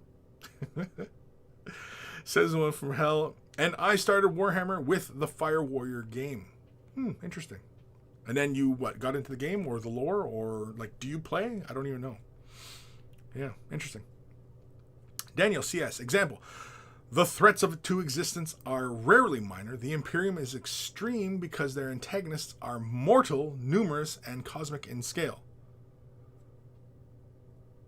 Okay. But what does that mean for the regular person, the viewer? What gets them into? You know what I mean? And illustrate that extreme peril, right?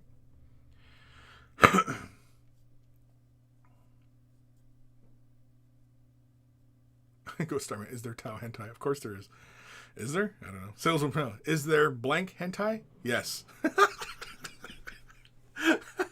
I guess so, right? I guess that's relatively naive of me to, ask that question, I guess, right? So, yeah, I guess.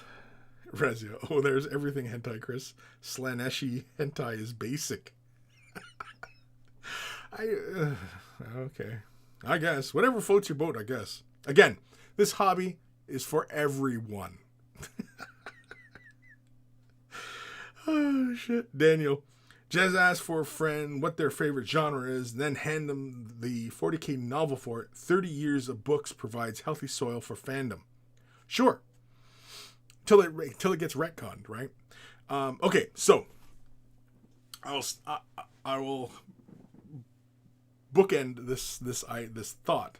Okay, so where I would start somebody off who was not familiar with Warhammer 40,000, which I would think be a good jumping off point for getting them into the universe, the kind of dipping their toe into the pool, as it were, of Warhammer 40,000, giving them a broad sense of what Warhammer 40,000 is about, and also has some interesting characters to get behind and go on this adventure for.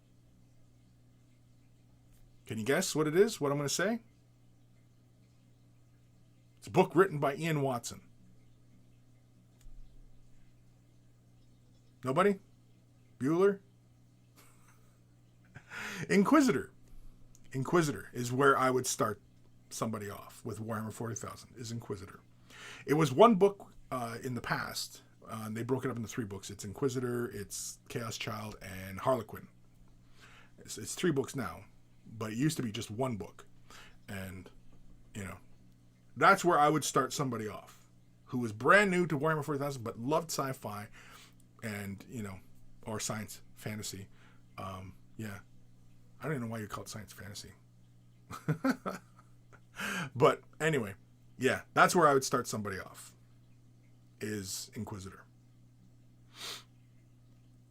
Anyway, Aaron Seach, why not a bounty hunter show that starts right after Vader hires them all in Empire Strikes Back? Tell the stories on what the other bounty hunters did. Sure, yeah, you could totally do that. But I mean, anybody watching that show is only interested in watching it for Boba Fett, right? And I mean, why not tell an adventure story of Boba Fett trying to make it to, you know, Jabba to get paid? And, you know, it also gives you an opportunity to tell the story of what happened to the other bounty hunters who most likely were pursuing Solo, right? Because Boba's the only one who got paid. Saleswoman from Hell, episode name, Hentai is for everyone. Is it? Maybe, I don't know.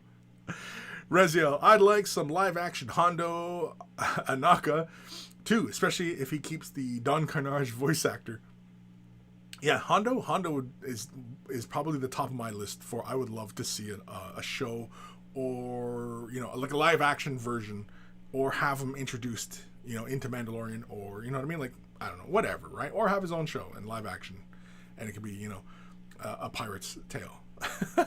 You know what I mean? Like, again, with Star Wars, you can go anywhere with it, and you can tell all sorts of different stories within the universe. It doesn't have to be with pre-established characters. It can be introduced brand new characters, and I think they should do more of that. Keep introducing characters, and just build up this universe. Salesman for if they made a Starship Trooper movie. Evan Belleau, there is already a book about that, Aaron. Tales of the Bounty Hunters, stories about each of them meeting with Vader. Yeah. But, you know, who reads the books? Everybody's, you know, right into the movies. You know. Ghost Star Malex, I want to see a show where the Empire are the good guys, not just as protagonists, as they actually have moral high ground. Not sure which situation could lead there, but it'd be interesting. Have you finished Mandalorian season 2 yet? Because you already kind of get that. And for plot purposes, the Empire is bad. They're the bad guys. But in Mandalorian, there's an episode in it that's really good, and it gives you, I think, what you're talking about there. So, yeah. Salesman from Hell. Down to having mind-controlled gene stealer cultists. Razia, whoa, I really like the other bounty hunters besides Boba. Bosk and IG are super sweet. Cad Bane, Ura Singh. There's a bunch of cool ones. I really dig scummy droid bounty hunters. C3PX, if you haven't heard of him, you're welcome. Yeah, I'm very if it's not in the movies, TV shows, or whatever, I'm unlikely to ever hear of it. I don't really read Star Wars fiction or the comics or anything like that, so no. I've got other shit going on. I'm trying to read other goddamn books, man. Jesus. Which is why I'm rereading Path of the Warrior. What is it? Fuck sakes. Yeah, it's the Path of the Elder Omnibus. But it's the first book is Path of the Warrior. Yeah, it's Path of the Warrior. Path of the Warrior, then Path of the Seer, and then Path of the Outcast. Anyway. James Kent, C3PX sounds like a hentai droid. The whole PX. No, we're not going there. Goes to Starman Deluxe. Are you thinking of episode 7? I kind of see what you mean, but I want something a bit longer than that. Why? It's unnecessary. For plot purposes, the Empire is bad, right? You know. if now we've talked about this a few times in the past that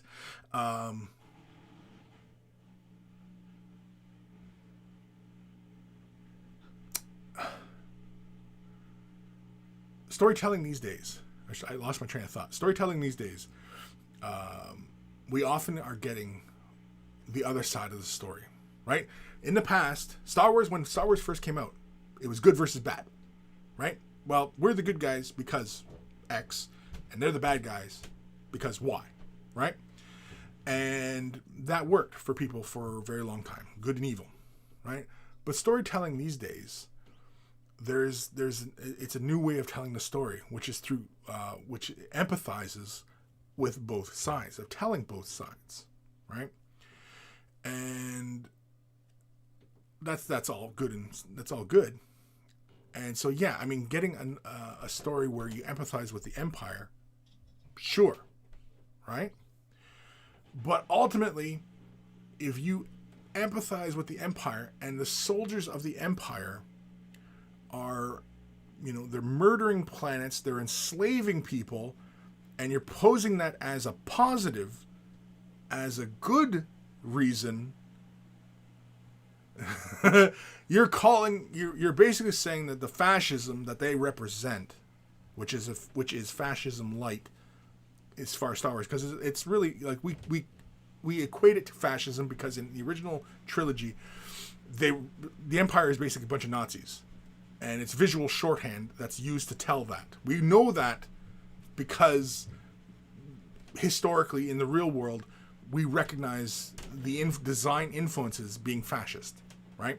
And that's why we equate them to space fascism. And so telling the story of the Empire and where we're empathizing with them, yeah, you're basically saying that it's okay that you murder innocent people, you enslave them, and you know what I mean, and you mistreat, and you know what I mean, and you grab power for power, and everybody has to be the same, and you know what I mean, like all these fascist ideologies, and you're saying that it's okay. That's very dangerous, I think, and that's probably why it probably won't get done. That's why Mandalorian handles it very well. Where yes, we empathize. You know what I mean? Like we empathize with being on the side of the Empire in that episode, right? Like when all the stormtroopers are all sitting there saluting, yeah, we're like, yeah, right on. You know what I mean? Like when the TIE fighters come in, right? You're like, yeah, TIE fighters to the rescue. Yeah, oh shit, TIE fighters to the rescue. Oh, I don't know about that. You know what I mean? It's like, the Stuka bombers showed up. Oh wait, the Stuka bombers showed up. You know what I mean? Like it's the same kind of thing, right? Fascism is bad, which is why you have to question Warhammer 40,000 because Warhammer 40,000 makes fascism a good thing. Early Warhammer 40,000 did not portray it as such, but these days, do they make it okay? Right? So, yeah. Legion. Inquisitor? Really? I read that a few years ago. I found it to be really slow read. The excessive level of descriptions for everything is really halting the flow of progression in the scenes. Yes, but did you read, was Inquisitor something that was an entry for you? Or was it something that you read that you were already very familiar with, where a lot of that had already been retconned? It is a long read, but fucking Tolkien is a long ass fucking read. Holy shit. I can, like, reading Tolkien, I can hear my hair growing. I can feel my fingernails growing as I'm holding the book. So, is it a long read? Sure. Is Lord of the Rings a fabulous book or series of books? Yeah. But it's a long ass read. Reziel, besides C3PX being physically outstanding, He's also incredibly intelligent, so a great character all around. Yeah, I'm not familiar with it, but okay. So, like, yeah. He's a combat droid. Identical to 3PO. Oh, he's identical to 3PO, but he's a deadly combat. See, I don't, because they're protocol droids, right? So him being an assassin droid, I don't see them moving very well. You ever see C-3PO move around? You know what I mean? He's like a marionette. I mean, you know, I don't see great agility and hand-to-hand combat speciality with, you know, anything that looks like a C-3PO droid. You know? TH, how about some mail before the 120 minutes are up? Holy Kermoles. Yeah, we got 13 minutes of the show, and I got a bunch of emails to get through. So, yes, you are absolutely right, TH. Let's do an email. And let's, yeah, we'll do this one. If you're wearing headphones, turn them up or down, but here it comes. Email time. It's email time.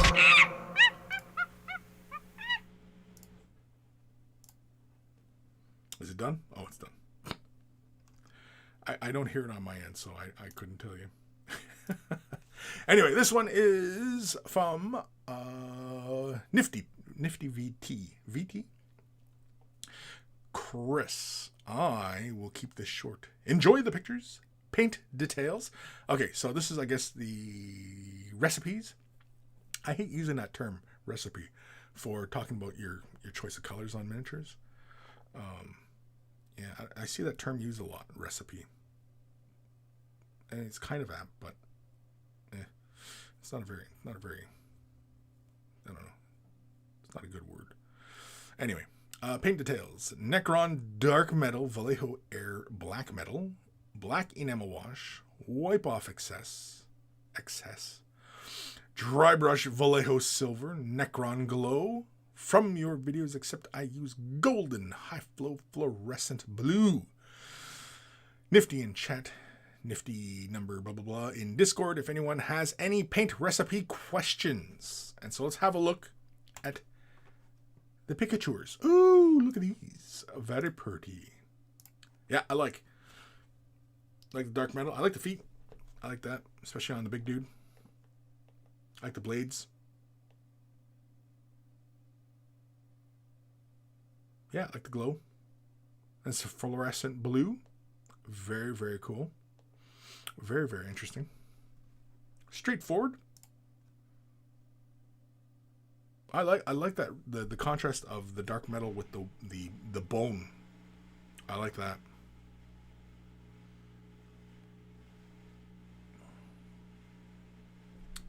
Yeah, I like. Me likey. Nice work on the blades too. The Namatak metal. Really nice work. I like this dude. He's cool. Oh, look at these guys.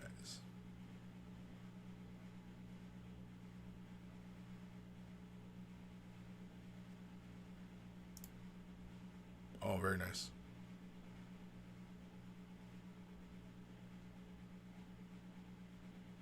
Again, nice work on the blades. I like the bone. It's nice and clean.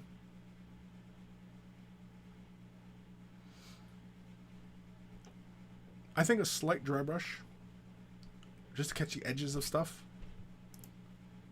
could have been used, but that's minor.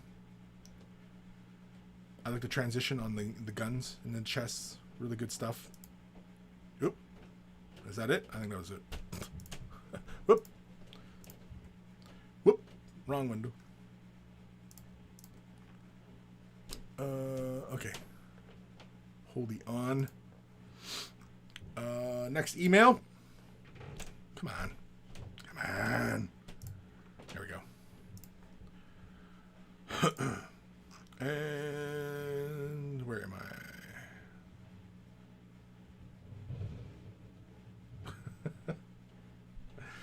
Sales Wolf. I only suggest having a 40k version of Starship Troopers because it's a very simple concept of humans fighting bugs. It's very easy for a newcomer to 40k to digest if they're familiar with Starship Troopers. Sure, yeah. Jabba's Left Nut, very nice Necrons. Yeah, they're very cool. Daniel Horton did then mention the book of Boba Fett coming next year. Did we mention? Yeah, we did. Legion. I read it after first Gaunt's Ghost books, and to be fair, I read the Hain translation of Inquisitor, which was odd to say the least. Yeah, that's right, because Legion, you're German, right? So, but I mean, like, I don't know. Do books read funnier when, I don't know. Like, do you read English or do you read translated books? Because, yeah, I mean, I guess some stuff doesn't translate, even German. I don't know. These sound like European problems, so I don't know. I can't offer any thoughts, really, because it's not a problem that I've encountered, so I have no experience. So I'm going to take your word for it, Legion, that, yeah, it would read funny. I'll believe you. I believe you. It reads funny. Yeah, if you read English, I mean, like Inquisitor, yeah, Inquisitor is a fun story. It's an adventure. It's and it is, it's a bit like, it's a quest story. It'd be a really great, it's like reading a D&D kind of quest. It's like reading Rogue Trader, the roleplay game, and, the adventure through the galaxy kind of thing. It's a fun story. Next one is from TH. Hey, Kris. Or hi, Kris. 2 weeks ago, I sent you a few test models from the new season of Blood Bowl. Now I've finished the first of the new teams, the Necromantic Horrors. This is my 12th Blood Bowl team, painted in NFL colors, and it is getting a little tricky to pick the right scheme as fewer become available. I don't know about that. Because there's a lot of teams, and every team has their home and away, and of course Color Rush, right? So you have lots of color schemes to choose from. To make it harder for myself, my rule of thumb is this: if two teams have the same color, same main color, they must have distinctly different secondary colors to give the eye something to latch on to during play. Teams with unique schemes are easy. Dolphins, Seahawks share their colors with no other teams and always read well. On the other hand, many teams do share schemes, and the differences are almost entirely a matter of nuance and placement of color. Blood Bowl models rarely have neat uniforms that allow for silver helmets or Pats and blue helmets or Giants. Under living room lights, after a few beers, the tiny nerd dolls just become a sea of blue, red, and white. I would agree with that. Which is why it's very important that the sculpts are different. Although, mind you, if you play like two human teams against each other, right? Because you can't freaking tell. Especially if their color schemes are close together. Yeah. Anyway, with these Necro models, I wanted to do something different from GW's Halloween-y colors and went for the sinister ghostly green of Philadelphia Eagles. But I already have dark green Skaven Packers, and Eagles uniform offers no secondary color. What do I do? What to do? So I broke my rule and tried to paint an away uniform the way an evil necromancer would design it. I still don't know if it's enough to differentiate them. That'll require playtesting. And I did take a few liberties. Will people even get the Eagles reference? It's harder to convey with only one team color. Maybe calling them the Pennsylvania Evils will help.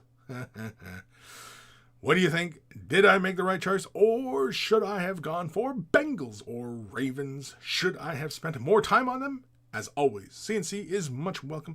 Thanks for all the great content, and happy holidays, TH. P.S. I think you already follow me, but if the monkeys want more Blood Bowl in their Instagram feed, they should follow me on Painting Angry Dolls. And that is the handle. Is that on the screen? No, it's not on the screen. Hold on, let's see. Can we pull that onto the screen? Oh, it's not on. It's Painting Angry Dolls. There you go.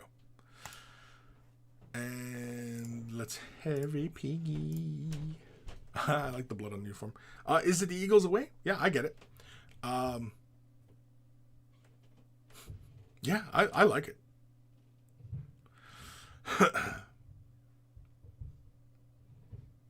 Yeah, because if you weather them a little too much, you lose the color.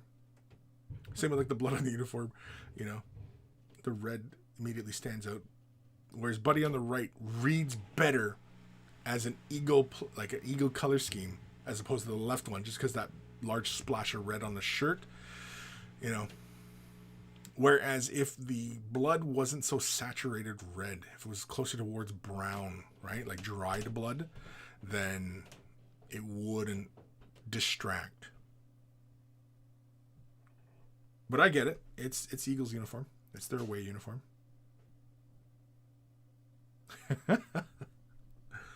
Yeah. I think the little zombie dudes, they read it very well. And again, yeah, it is hard to, you know, and I think really, I mean, don't get yourself worked up into very literal translations of the color scheme. Use it as your inspiration, but go from there, right? I think that metallic green, though, works very well. And yeah, I mean, it, like, yeah, I get it. I get it. Yeah. Buddy on the right's pretty good. I like the guy on the left too. He's pretty hilarious. A very classic Frankenstein-y kind of dude.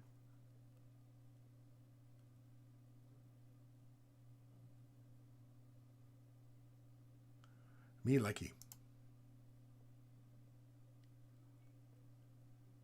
I dig it. Yeah. I think it's like the appropriate amount of weathering. Um, the white of the uniform, the stark cold gray kind of look. I was gonna suggest like weathering, but like, you know, like a little bit of dirt on the bottom of portions, like the legs of pants and kind of things. But I don't think it needs it. I like the bold colors, and yeah, I mean, like, these are play pieces, right? I mean, you know, are you painting these up for display, or are you painting these up so you can play with them and look good on the table? Because as they are right now, I imagine look fantastic on the table. Nice clean paint job, you know. And yeah, I honestly don't think they need anything more. I mean, you've got a good amount of weathering on the like metal parts, like on the van braces and the shoulders and stuff like that. I see some weathering. You know, the cloth, sure, you could brought it to that kind of level of weathering here and there, like at the end of the pant legs or at the end of like the torso, like on the little scarecrow guys, you know, they can have some weathering. A very minimal amount. I'm talking like a millimeter or two up from those areas, just to indicate, very slight indication of, you know, weathered cloth, like it's old cloth or something along those lines. But no, I think they look fantastic. And yeah, I mean, I think the initial impression is, yeah, it looks like the Eagles. But if you told me it was another color scheme, I'd probably believe you too, because it probably would look that way as well. So, yeah. Yeah, I did feel a bit weird to have so clean zombies, but magic? Yeah. Again, yeah, you make up whatever excuse you want, right? I mean, your models, your paint job, you do them as you wish, you know? Personally, yeah, I mean, like, I most likely would leave them like that as well. Just do a straight up clean color scheme, right? Just for, if we're just concentrating on playing them. If I was demonstrating and going for higher than tabletop, then yeah, it would go a little bit further. If it were for just display standards, then I definitely would, you know, weather them and really kind of dive into the character. And, you know, again, don't be too married to the idea of being the NFL color scheme. Don't take it so literally. Have it as your inspiration rather than, you know, staying true to it, right? Because I mean, having it as your inspiration and, you know, playing with it, you're still being true to the color scheme, but don't be so married that, you know, you can't deviate from it. And you know what I mean? Like, I think you get what I mean.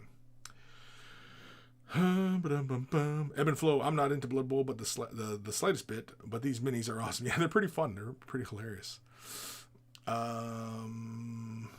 Legion. I read it after the first Gaunt's Ghost books, and to be fair, I already read that one. All books since 2009 are translated by Black Library directly. Hain did odd stuff like translating Thunderhawk with helicopter and such. There was a distinct lack of understanding when they translated. Yeah, see, and again, yeah, if when you get translators, and I'm sure Black Library does this nowadays. When you get translators, I'd imagine you would want somebody who's fluent in both languages, but knows and loves the lore, right? So, like, for example, if somebody was German, but they were very good in English, they were fluent in English, and had read the story in English and understood it, and then somebody said, okay, we'll translate it to German, they probably would make a much better translation and would be able to convey those ideas across that language barrier, right? Versus somebody who's just taking a one-to-one translation and translating it. And yeah, you probably would, like Thunderhawk. I don't know what Thunderhawk means, so what does it mean in German, right? And then, yeah, it's a helicopter. And it's like, well, that doesn't make any sense. I get it. Yeah. TH, sure, but then I paint black falcons, and Kris goes, nah, they should have been red. True story. Yeah, well, yeah. Hey, man, I mean, like, you know, we can beat ourselves up over it.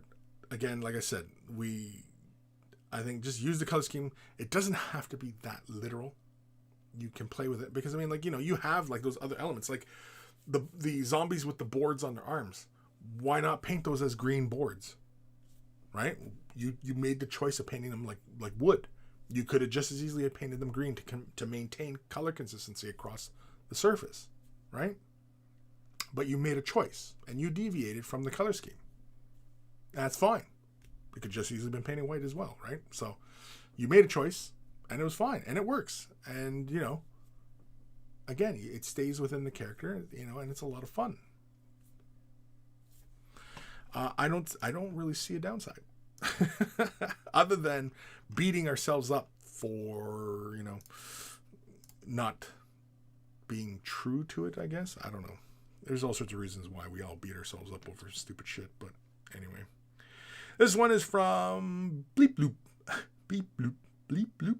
It is a Hex Mark Destroyer. Dear Great Monkey Lord, after a leave of absence, I have returned with an ancient gift of what happens when sharpshooting space zombie robot is afflicted with the Destroyer curse and the love for pistols. This is my Hex Mark Destroyer, painted to a reasonable tabletop standard, minus some tidying up on the base and a grass tuft, with a go at some more controlled dry brushing. CNC welcome, and hope all the monkeys are keeping well. Yours sincerely, Bleep Bloop. Bleep Bloop. It's fun to say. Bleep Bloop. And so we've gone for a fairly straightforward. Ooh, I like what's going on with the Orby on the background. What's going on with that orb? Is that the Turbo Dork paint? Is that what's going on there? I like that. Very nice. It's straightforward. It looks clean. We got some metals, a little bit of dry brushing. Got some edging. Yeah. The base looks like, yeah, it's not quite done yet. That's fine. I get it. I like what you did with the orb. Yeah, it looks like you used like a color shift on that paint. Or on the paint, like on the orb. That's very fun.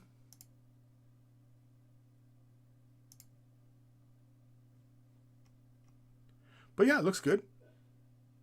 Looks clean. Oh, you did it in the little sockets too. I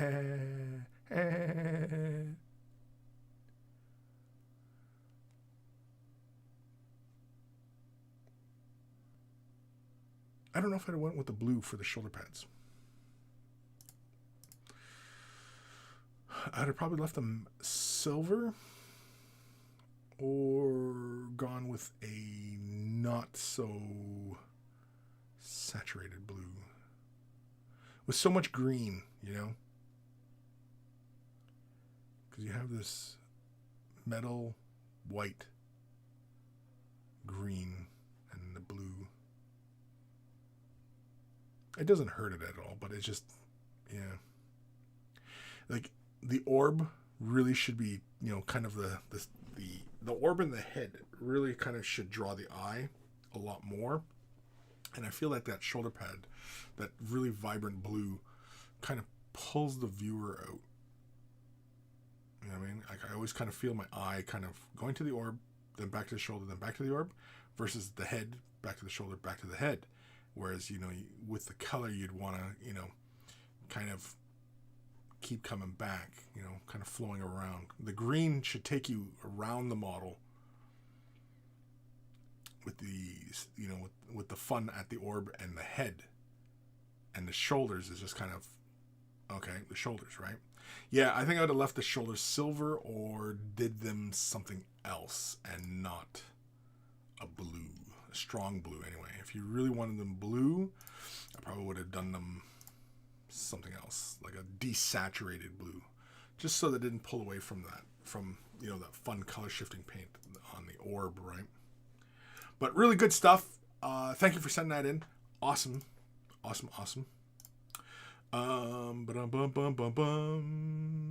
Reziel, man, I wish the Hex Mark was more interesting on the table. Really cool model. I have no idea what it does on the table. Ben Ellis, love the bright face to offset everything. Yes, definitely. Yeah, like I said, like, you know, the head and the way the hoses all move around that model, your eye kind of, you know, moves around. And I'm sure in person, that color shift, that looks really great. Because, yeah, color shifts, they don't really photograph that well. Mainly because you often have, you know, many light sources playing on that surface. And then the eye, the lens is one focal.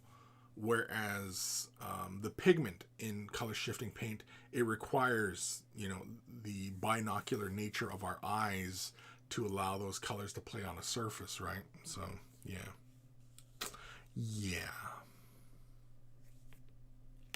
James and Kent, some cool Necrons today. Agreed, says Grim. Grim agrees. So like Grimace, you know, big purple guy from McDonald's? No? There. This next one's from Ben, and there's no text, just pics. So let's dive in.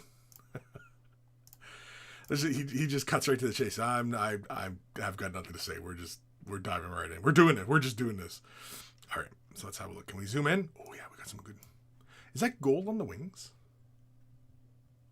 That looks like gold on the wings, with a bit of color tinting as you get towards like the digits in the wing. Very, very interesting. If that is the case. I like the base. Nice pose of the model. Is this the guy from the Dark Vengeance, or is he sold separately?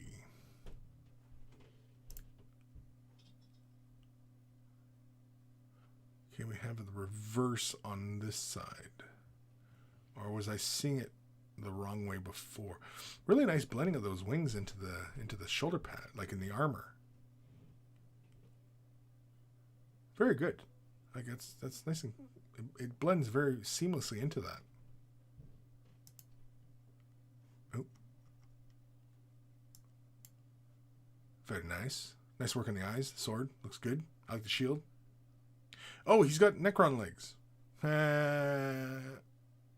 Is this like Buddy from Soul Drinkers? Is that what this guy is? He's got Necron legs. Interesting. Almost feels like blasphemy. It almost feels like heresy. But really good stuff, dude. Yeah. Me likey. Oh, this is the next conversion? Oh, you got a bunch of buddies who are like avid Space Marine and altering players. Is this a jab at all of them? This is very interesting. Yeah. I wholeheartedly support this heresy. I like it. I want more. I like that you got Reboot's head on a dangling. You got like a whole squad of these dudes. Very, very cool. Oh, is this it? That was it. That was the last one. So look forward to more, Ben. Very, very cool.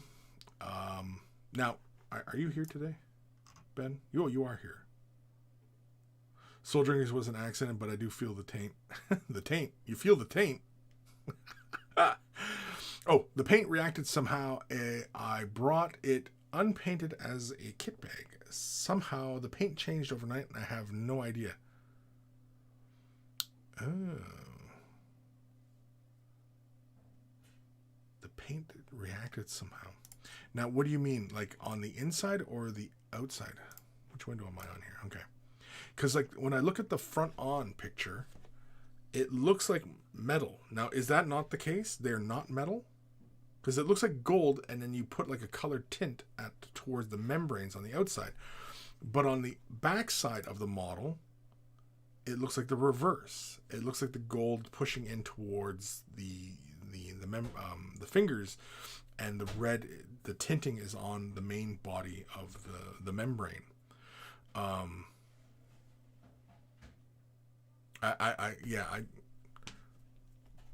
Is it like I'm seeing it?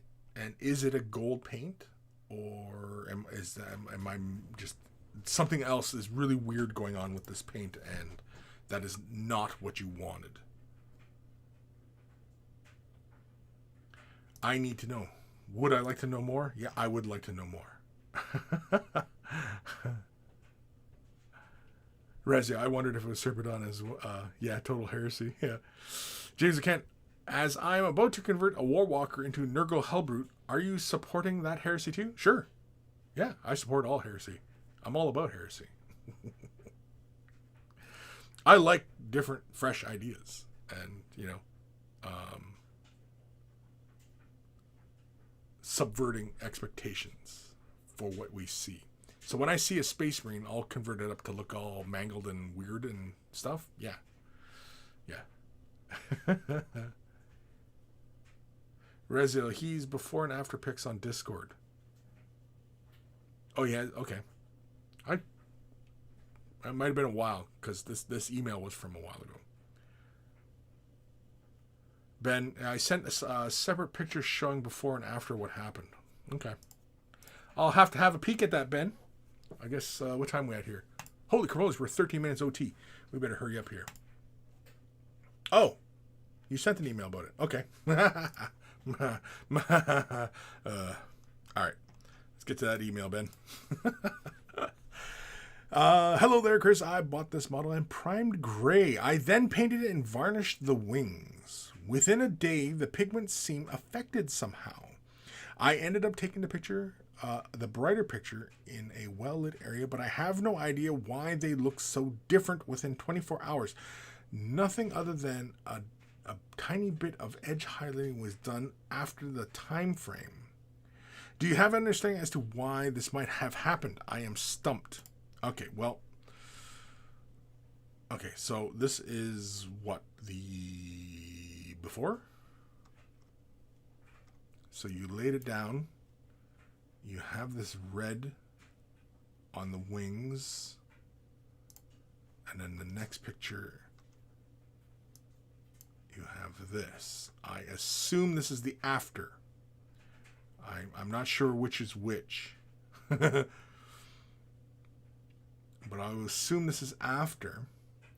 And along the edges of the membrane, it looks like the paint is cracking. Now, what I need to know to kind of help you diagnose what happened. Oops, shit. To diagnose what happened here. What paints? What did I need a breakdown of what you did, right? Because this is basically where both of us are going to learn, right? And this is where, when Kris is talking about consistency, this is what I mean, right? And so when you deviate and you try something different, you really need to take mental notes of what you're doing. You need to be really aware of what you're doing, right? Now, if this is something you've done 100 times and this is an abnormality, then yeah, again, we can track down, right? But if you're brand new and this is entirely outside the norm and you just went for it, great. But you should pay attention to what you're doing so that, yeah, when things occur that you weren't expecting and you're like, well, why did this happen? Because if it is something that will always occur because of X and Y, right? and you just never encountered it because you've used a different paint here and a different reaction here, and because for whatever reason you went outside and it was in the cold, and you know what I mean? Like, there's all these different factors that come into play when weird things occur. And so I need details. I need details as to what paints were being used, you know, and all these other things, right? What did you do? Ben, the thing was brought just primed gray, but I don't know what they used, and Doombull brown and corn red over black turned into that somehow. Pics an email. Before was the first of two that you've shown. The lighter one was after. So it was just prime gray, and then you put the color on, and it was just Doombull brown and corn red over black, and it turned into that somehow. Yeah, see, in that second picture, is the second picture the afterwards? Because like I'm perceiving it as gold. Like, it looks like reflections. Now, is that because it's shiny? Or is it gold with a tint over it? Because when I look at the other wing,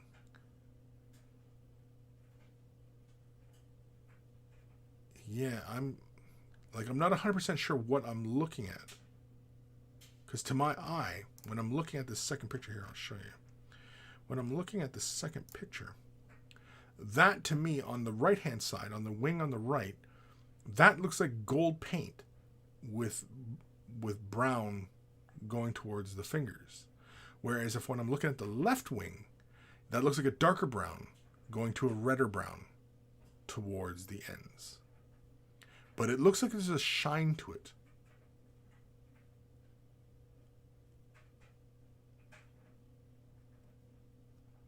Yeah,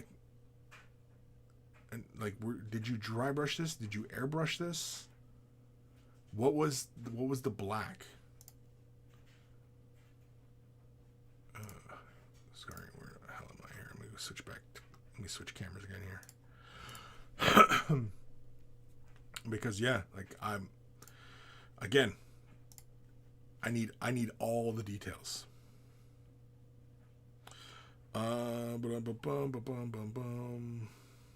Ben, the steps so I guess you didn't do it. They base coated in gray of some kind. I painted Abaddon black, Doombull brown, and corn red, and then varnished with a coat. But the last picture was taken in a fridge for the lighting, as I had to empty it before seeing family in Scotland.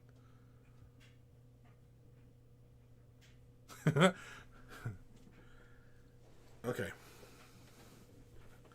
So it was prime gray. You started painting it. It was Abaddon black, and then it was Doombull brown, corn red, and then you varnished with a coat.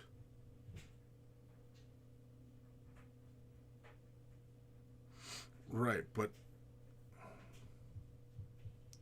because I mean, like, so what I'm seeing there that looks like gold, that's not what I'm seeing. I'm seeing just the colors displacing everywhere. Is that what I'm seeing? Because again, I guess if it rotates, does it still look like gold, or am I seeing reflections? A coat of what? Like a gloss coat, a matte coat? Was it like an acrylic gloss varnish? Was it an enamel-based paint?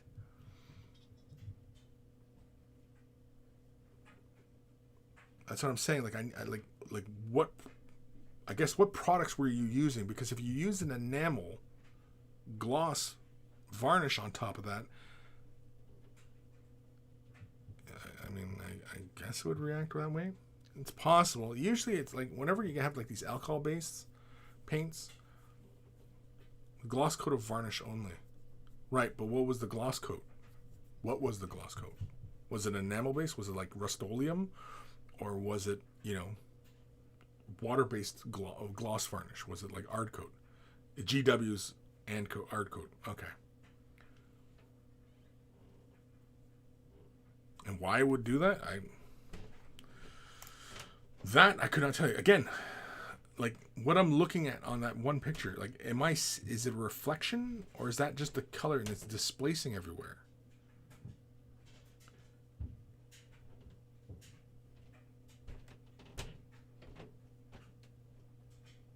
Because yeah, it looks really kind of broken up. Like, here, let's jump back to the other picture here. God damn it, we're going to spend an entire hour on this, aren't we? Is that as far as I can zoom in? That's as far as I can zoom in. God damn it. As I can see on the right-hand wing, on that last membrane, as it gets closest to the spine, it looks like the paint is broken. And I see it on the left-hand side, so it's a gloss coat. So it is a shiny surface I'm looking at.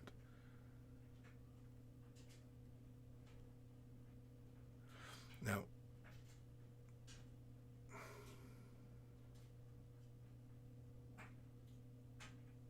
and like, you painted the rest of the model and it's fine, but you put a gloss coat on top of the wings. And we assume you applied that by brush or by airbrush.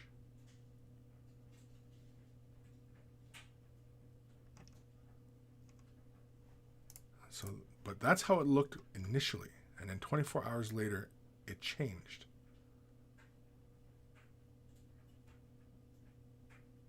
And all you used was Citadel products, water-based acrylics, but it changed after 24 hours.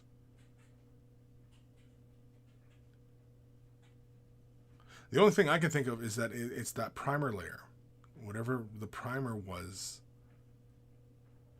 But again, I don't know what the primer was. And if you're saying the primer was just a regular Citadel prime, then I don't know. We're dealing with an extraordinary set of circumstances why something would change within a 24-hour span.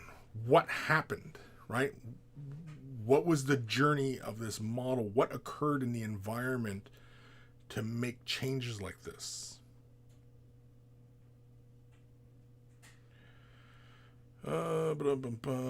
Ben, sorry, gotta go for a sec. The boy just needs to be put to bed. Reziel, is the gloss by chance reflecting something in the pic that, or does it look like regardless of what's nearby? Yeah, I don't know. See, because when I look at the first pic, right? When I look at the first pic, hold on. So he went Doombull brown and Abaddon black, got a color blend going on, and then he threw Ard coat on top of it. Those are all water-based acrylics. They don't do anything funny within a 24-hour span. And he said they were already primed gray, but I don't know what the primer was. But I mean, the primer acting funny like that to cause this within a 24-hour span, I could not tell you, because again, to my eye, that reads like a reflective gold underneath. And so I don't know what happened. So there's something, like, whenever you get these weird occurrences like this, I would assume it's something environmental. Like, it went from cold to hot. But again, I mean, water-based acrylic does not really react like this. It's usually whenever you mix, water-based acrylic paints with alcohol-based or oil-based, like lacquer or enamel. So that's usually when you have these funny kind of reactions, or when you have temperature differential, where you have it going from a warm environment to a cold environment, or vice versa. You get weird examples, get weird things like this occurring. So again, I to diagnose this properly, I'd have to know all the information, all of it. What paints were used, what brands, what types, what happened. Was it applied by brush? Was it airbrush? Like, and what happened to this? What journey did this model make in the span of 24 hours? Did it leave the room? Did it just sit there, or did the room temperature change and it became hot, became cold? Was it really humid? Was it dry? You know what I mean? Like, there's a whole bunch of questions that I need answers to really pinpoint what happened there. Because yeah, that's. And again, I mean, like, without being able to really kind of examine the model and just judging by two pictures of before and after, it's kind of hard to tell what's going on there. Like, the breaks in the surface, that, like, again, because I'm interpreting it as like there's a shiny underneath to it, and if that's not shiny, then I don't know what's occurring there. As my eye sees that as a reflective underneath, but if that's not the case, then I don't know.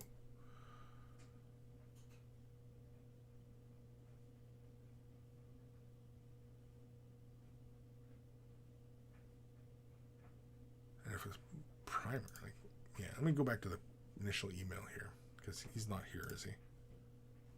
No, he left. I don't know.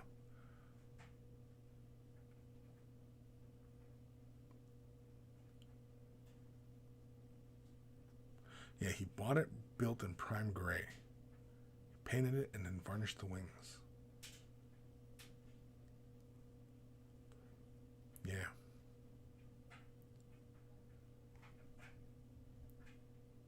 Yeah, I honestly, I could not tell you. The only thing that I can, just by what information I've got right now at the moment, the only culprit is the primer. Because if you use Citadel water-based acrylic paints and you varnished it with Citadel's Ard Coat, which is a water-based acrylic, these kind of reactions don't occur unless, of course, you have some wild shift in temperature. But that wouldn't result in the color apparently bleeding. I mean, I could see the surface cracking because of temperature differentials. But no. No, I'm stumped as well. I mean, I would need to know what that primer is, what it was primed in. That's the only thing I can think of is that the paint reacted to the primer and whatever that primer was, if it was even a primer. Yeah, because I would assume it's styrene plastic underneath with that primer. I would assume. I don't know. See, now I'm making assumptions, right? So, yeah.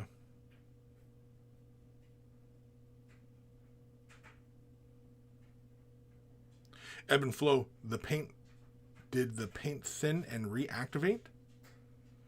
If it was sitting on top of a funny primer, of which I have no idea what it is, he said it was already primed gray. He bought it, built, and primed gray.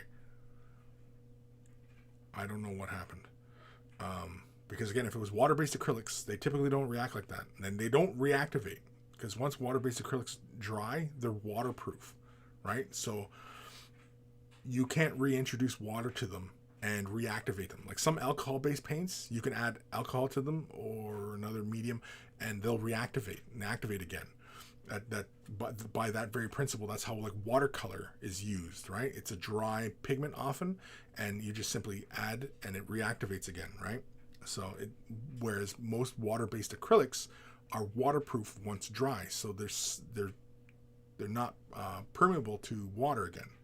They don't reactivate, and so when you have you throw clear gloss varnish on top of it, it's not gonna. There's no danger of it reactivating the paint underneath that it's supposed to be protecting, right? So again, there's all sorts of things here that I don't understand what's going on, because again, water-based acrylics, as far as we understand it, which is what he's describing here, because he said it was Abaddon black, Doom Bull brown, and Corn red, and then varnished with Ard Coat. But he said it was base coated in gray of some kind. So that was a primer, yeah. Oh, Ben, there we go.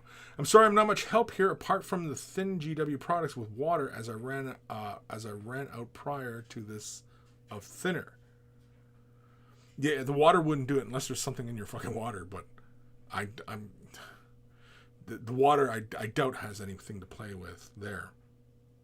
No, it has to be with the acrylic paint sitting on top of that primer, whatever that primer is. I mean, again, was the model subjected to wild differences in temperature, in room, in environment? Is it an environmental thing? Was the model sitting in your hobby room, sat in a car overnight, and then came back in the house? You know what I mean? Like, what was the journey of this model? Did it just sit in one spot for 24 hours and all of a sudden it changed? Again, Yeah, that's what it sounds like. It sounds like the culprit sounds like it's the primer. If I had to guess, it sounds like the culprit is the primer, because water-based acrylics do not react like this unless subjected to wild temperature changes. Even humidity changes are not that big a deal. It would not create that crazing that you see there. At least that's the way I'm interpreting what's happening there. Again, without multiple angles and without viewing what's going on there in person, I really can't tell you. But it sounds like the culprit is the primer. Yeah. That's what it sounds like to me. David Brumfell, I thought primer was primer. Am I wrong? You thought primer was primer? Again, I mean, typically primer is primer, yes. But if somebody who's not experienced and was using something that wasn't designed as a primer and was using a paint line that was, it was from an alcohol-based paint line or an oil-based, which is enamel-based, but typically they don't. I've not seen that reaction before. At least what I'm judging by those pictures. But again, it's kind of hard because it's only 2 pictures. To really kind of judge it, I would have to see what's going on. Like I'd need at least like a 3D, like a turnaround of that model, a video of that model, or to see the model in person. Can you wipe that off with just your finger? Under finger pressure? Does the paint come right off? Because then definitely it's the primer. Unless there's some sort of separation going on there. But yeah, I'm afraid, Ben, that is kind of a mystery. I'm with the information that I've got, I would have to conclude that is the primer. It is the primer, unless of course those wings are not plastic, and there's another material in which the primer is not properly sitting there, and which paint will not properly sit there. For example, if those wings are recast. If those wings are recast, then yeah, it's entirely possible, because they're not made of plastic. There's some sort of polymer, a different kind of plastic that's reacting with whatever primer is sitting there. Because yeah, the primer can react to the material that they're supposed to adhere to. Again, there's so many variables here that you need the information to, right? And yeah, that's why consistency, right? Consistency is very key. Jabba's Left Nut. If it was the primer, wouldn't the whole model be the same? Did he have greasy fingers and touch the wings? But all the membranes of the wings? Because it seemed like the finger joints were fine, but it seemed like once he laid that paint down and then threw the gloss on, but then it changed after 24 hours. See, again, there's a whole bunch of questions here. And I'm afraid Ben's not giving me a whole lot of info. I'm not getting a lot of information, Ben. So, yeah, I mean, again, I'm just running through the variables of the information that you're giving me. But yeah, David, primer as primer, typically. But like I said, like in the past, I've not always primed with primer. Like I said, I've taken Tester's flat black and used that as a primer and just sprayed that right on top of plastic and then painted right on top of it. Never had any ill effects. So yeah, you know what I mean? Like, typically with primers, if you were, using, say, like Rust-Oleum spray primer and Citadel primer and, these other kind of primers, I mean,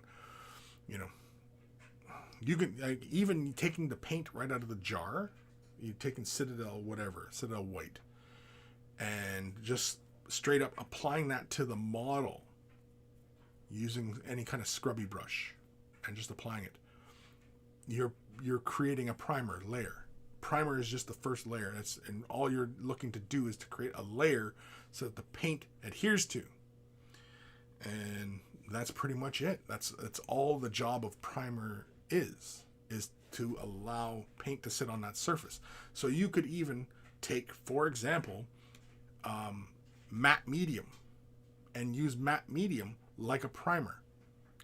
And if you were working on, say, like a pewter model, and you wanted to retain some of that shininess, you wanted to have that play of shininess on the surface, or you were going to work in clear colors and you wanted that shininess, you can simply take a matte medium and just stipple that right onto the surface, provide a bit of grab for the paint, and then apply your clear colors on top of it. And that matte medium was your primer, right? So primer, again, is just to provide a surface for paint to grab hold of. It is the first phase in the painting, right? So if you didn't use a spray primer, like brand name primer, and you just started laying the first layer of paint down on the model, guess what? That's the primer, right? So, but most primers typically are designed so they adhere to the surface and provide a mat for, paint to grab hold of. That's typically the job of a primer, of a product called primer, right? But yeah, unfortunately, Ben, though, judging by the information you've given me and the two pictures, I would have to conclude that it's the primer, whatever that primer is. Or if those wings are not, if those wings are not made of plastic, and there's some sort of other cast, it's a recast, right? But only you can tell me that. And of course, yeah, the temperature differential. If temperature changed dramatically. Useless wizard, there he is. Hello, love the hat. Yeah, unfortunately, I don't have a beard, so I can't, dangle up. I was on Useless Wizard channel last night, just popped in for a spell, and just to say hi, see what he's up to. I check in every once in a while with various channels, and see what's going on and what people are up to and things of that nature. So, yeah. Anywho, what time we at here? Holy camolies, we are 38 minutes OT. Another email. This one is from our good buddy Scott Radum. Finished off This Bastard is the title of this email. Started probably a year and a half ago, maybe longer. Finished this week. It was interesting as I paint orc skin differently now, so it was awkward trying to match up where I was back then. Interesting. The banner is really what was waiting to get finished, and now it's done, so I can just go about my daily life without this prick staring at me. One arm and no base. Now he can just eat shit and shut up. Hit me with any crits, bro. And so let's have a look. And already, I really like the style. And so your style, you're saying, has changed since you started the model and since you have obviously finished this model.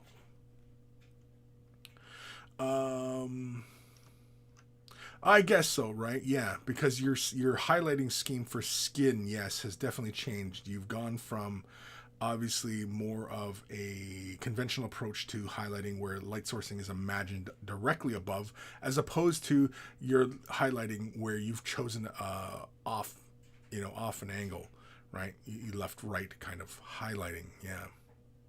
I guess. I guess, yeah, there is a slight difference, because I'm looking at, when I'm looking at the orc, I'm looking at, your use of highlighting, on the flesh, and as opposed to, your transitions that you create, on the icon itself. Yeah. He's not a big departure, though. As a whole, it's not jumps right. I'm sure it jumps out at you, but for me, it doesn't jump out. But mind you, since you started sending me emails, sending me pics of stuff, how the orc is painted, I assume that's how you still paint your orcs. I didn't realize you switched the way you painted your orcs. Your highlighting scheme has really, your creation of transitions has changed. Yes. Oh yeah, I guess. So when you look at the cloak and you look at the banner, yes. because there's greater control within your color blend as far as the blue is concerned, like judging just by the blue and then looking at, you know, the coat. Yeah, there's a slight difference. Not much. It's really more about your control than anything. Yeah, see, I see like great colors there in like the wounds, but like the thing plugged into his arm, like the irritation of the skin. I like that. Just go in and introduce some like push the color down and just make marry up some of those transitions in the flesh. That's all you got to do. Is fill in the in-between colors. Because, yeah, it is quite a stark jump on the cheekbones. Going down, you know, just below the cheekbone, there's, like, no transition color. It's a really sharp jump. Versus, like, the jaw, where you have the transition of color, and you don't really get that underneath the cheeks. Clapping them cheeks. But it looks really good, Scott. Really awesome stuff. I mean, realistically, I mean, if you wanted to bring him under, you know, the way you currently do things, yeah, just create some in-between colors. And if you keep notes of how you paint, it should be pretty straightforward, you know? If you remember how you go about creating those colors. That's all you have to do. And I mean, like, I see like the highlights on the hand. It really is not much to shift direction on the highlight if that was something you wanted to do. Of course, you leave it alone, let it stand on it as is, and it marks a transition point for you as far as how you view you are progressing as a painter. You know, just leave it as is. You know, Scott, you still here? Yeah, you are. I used a couple different steps on orc flesh. Used to glaze with a lot of purple a lot, less now, and I altered 2 paints in the steps I use. Some parts I don't love on it. Yeah, I think it looks fine, and I mean, I'm sure it stands out greatly to you because oftentimes we're our own worst critics. But I mean, other than, you know, the conventional way of highlighting versus how you currently, you know, highlight where you know, your light sources are off. They're not, you know, central, right? And of course the control. I mean, but that's only something that you see when you're focusing in on it. But as a whole, it doesn't read like a dramatic jump, you know. Veiled Architect. I don't know if I've ever read that name before. Veiled Architect. It's a fantastic looking model. It is. It's a fantastic looking model. It's a great paint job. And yeah, I mean, definitely. I mean, if you don't want to change it, I wouldn't bother. It doesn't need it, from what I could see. And, you know, keep it as one of those milestone markers as you progress as a painter, which, I mean, everybody should. You know, I actively don't encourage people to strip their models, you know, because again, it's a marker in where you're progressing as an artist, right? So, no, keep it. Don't change it. Keep it. All right, another email. This one is from our good buddy, Legion. Oh, Legion. Hi, Kris and monkeys. I wanted to improve my painting skills by not relying on shades to give depth to volumes and experiment with a few things, but I don't want to do that on my salamanders or dark eldar since I want to keep them consistent for the table. So, I got myself some Kev Adams sculpts from Nightmare Miniatures. I tried a few things on the first goblin, adding texture to the leather, scratches on the metal, adding some color to the black. Some things work good, others need improvement. I would be happy to hear feedback. Best regards from Germany, Legion miniatures. And so these are from Kev Adams. Nightmare miniatures. Okay. Let's have a look. Ooh, it's a fun little sculpt. Let me switch cameras here. There we go. I like it. I see the leather. Yeah, I see the scratches. Scratches in the armor. I like the leather. I like the subtle rusting in the metal.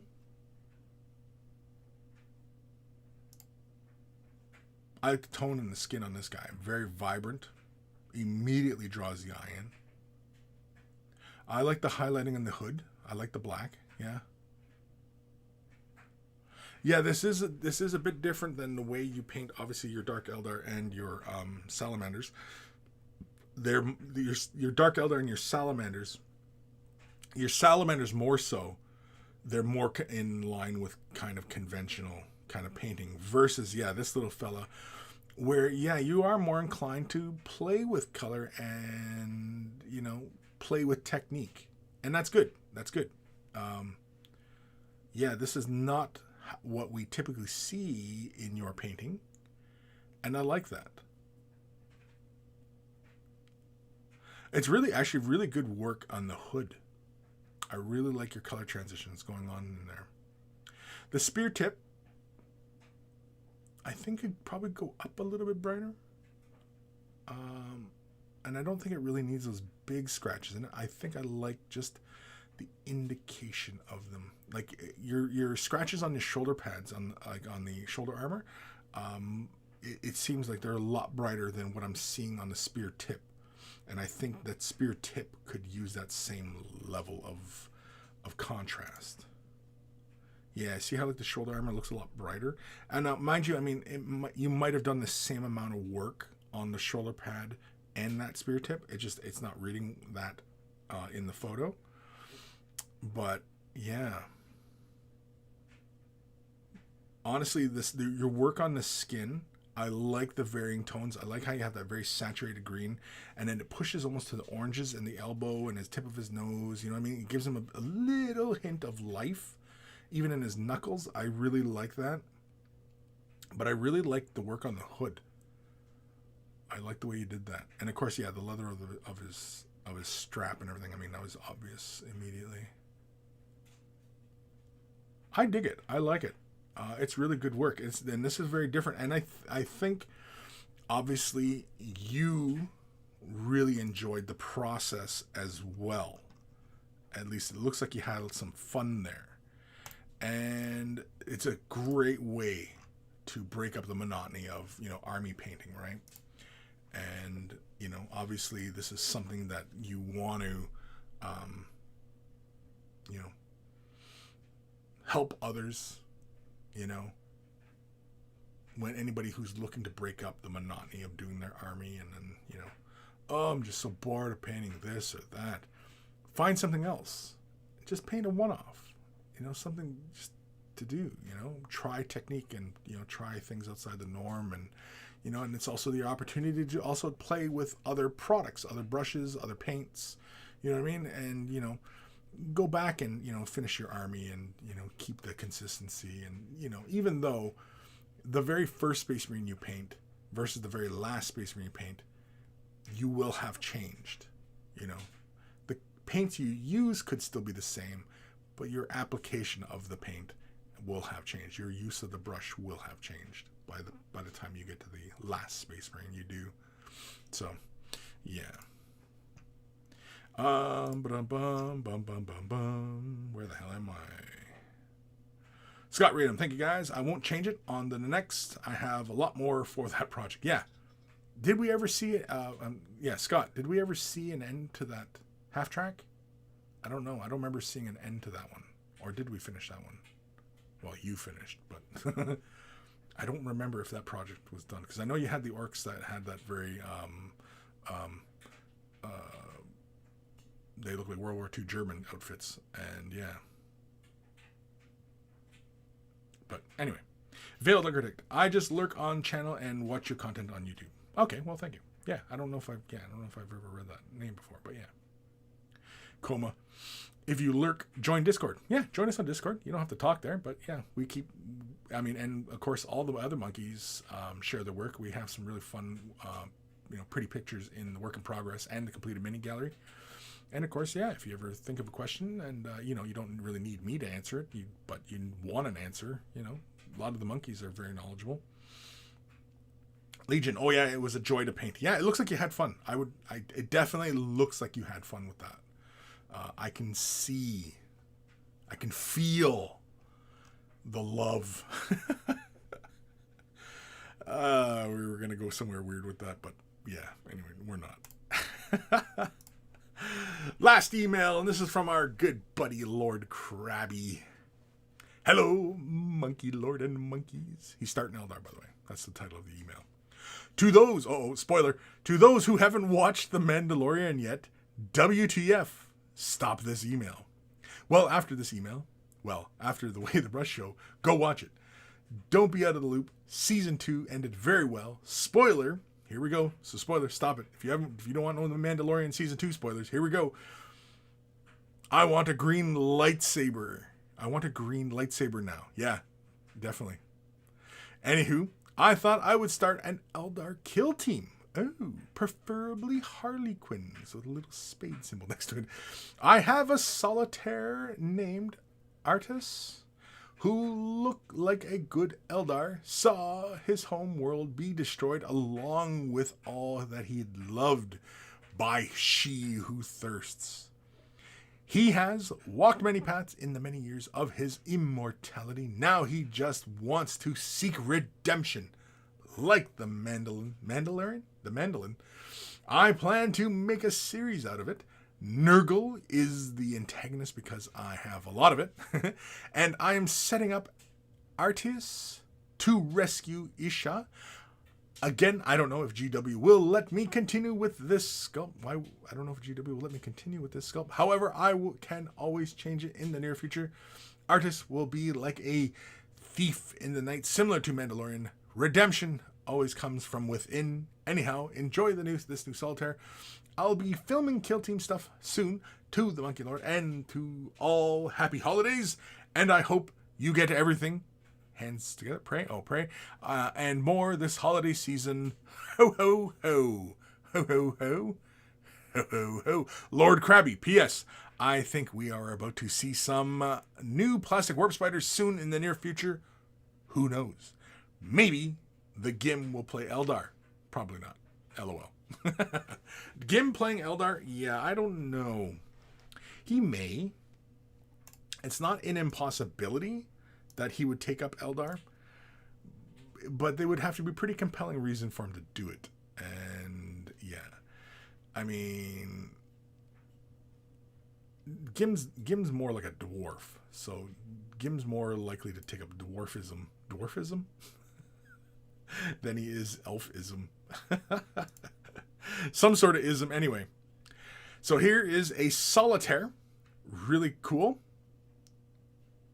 I like the color choice. I like the purple and red. That's nice. I like little glowy eyes. Is the base done? Looks like you're going for a bit of a snow-like base. Very, very cool. Ooh, I like the glowing runes in the base. I like that.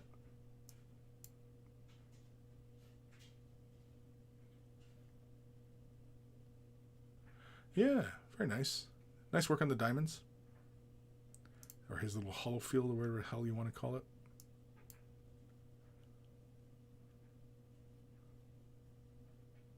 I like it. It's a lot of fun. I like the color scheme. I mean, the base coating looks even. I think with your edge highlighting, you're doing really well. It's interesting that you went with that purple to that red on his hood, on his cape hood thing. I don't know what the hell that is. Or is it more like a bandage stripe down it? Either way, looks good. Honestly, with the color scheme, like, it is quite a challenge, staying within these kind of color palettes, especially with like this red and the purple. I like it. I like the spotted green. It immediately draws the eye in. The blue's a nice touch. I was going to suggest that the Harlequin's Kiss go a bit more blue, but I feel like they'd be kind of conflicting with all these different colors. And I don't think it's necessary.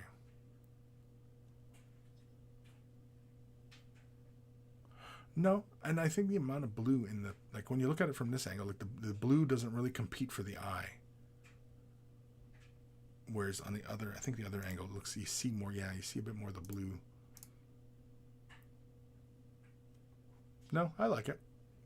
I like the little spots of green in there. It plays very nicely. Where they're kind of highlight up to a yellow, which also plays nicely with the purple. Green's a really nice, you know, fun little color. Used sparingly, just like this, with just on the gemstones and little details, to really kind of help the purple and red. Yeah. I like it. It's good work, Lord Krabby. Fun stuff. And yeah, the only thing I was going to suggest is that when you're doing your edge highlighting, try thinning your color down with, say, a medium.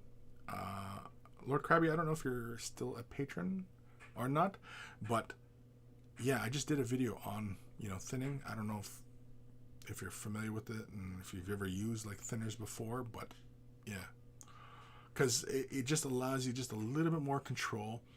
And you know, when you're edge highlighting, yeah, it just offers just a bit more control and gives you a bit more consistency when following through across a surface, you know. But I like it. It's a lot of fun. And yeah, thank you for sending it in. Do not be afraid to send in more. And I just got to double check, make sure that we are all done. We are all done with the emails, and it's 3 minutes left of the show. So, on that note, if you're brand new to this hobby, you want your questions answered, you can ask your questions live. Of course, if you're not attending live, you're watching this after the fact, you can submit your questions to Kris@waythebrush.com. It's in the description below, as well as right there. Of course, that doesn't lead anywhere. That's just, you know, right there in your face. Your face. Your face. And of course, you'll also find a link in the description below to waythebrush.com. Central hub of all the cinemas, has links to all the social medias, as well as Discord. Discord is a lot of fun. Join us there. We keep these conversations rolling there, and so feel free to join us. We only have a rule: don't be a dick. Just don't be a dick. That's it. That's the only rule in the Discord, is don't be a dick. And you know, you can stay. You can stay. I've very rarely kicked people out, banned them, or anything like that. There's a few, but it's rare. It's been a long time, so that's the only rule. Don't be a dick. You know, and it's pretty broad. It's pretty open. So what does it mean not to be a dick? Well, you know, don't be posting sexist, racist, you know, illegal kind of shit, right? Just don't be doing that. And, you know, be constructive. If you're gonna critique somebody's model or paintwork or, you know, opinion or whatever, be constructive. Don't be a dick. Don't be saying, that's a stupid idea. You're a goof. You know, you're a nerd. Don't do that. Who wants that? It's not helpful. Whereas, it's an interesting idea, but, you know, it kind of falls short in this regard. At least at least in my opinion, right? That's a more constructive way of, you know, disagreeing with somebody rather than just saying, you know, your idea is dumb. You know what I mean? Like, anyway, just don't be a dick. That's it. That's all it is. Anyway, also at waythebrush.com is a link for t-shirts, as well as, and if you're watching on YouTube, having, you know, it's in the little thing. It's a little thing, the little bar on the video, right? On YouTube, it's a little bar, and you can click, and you know what I mean. I don't know. Waythebrush.com. Right there. T-shirts. Get them. You get a shirt, send a pic of yourself. I'll add it to the shrine. Monkey Shrine. Patreon, you'll find that, or in the description and on the site. It's all over the place. Patreon.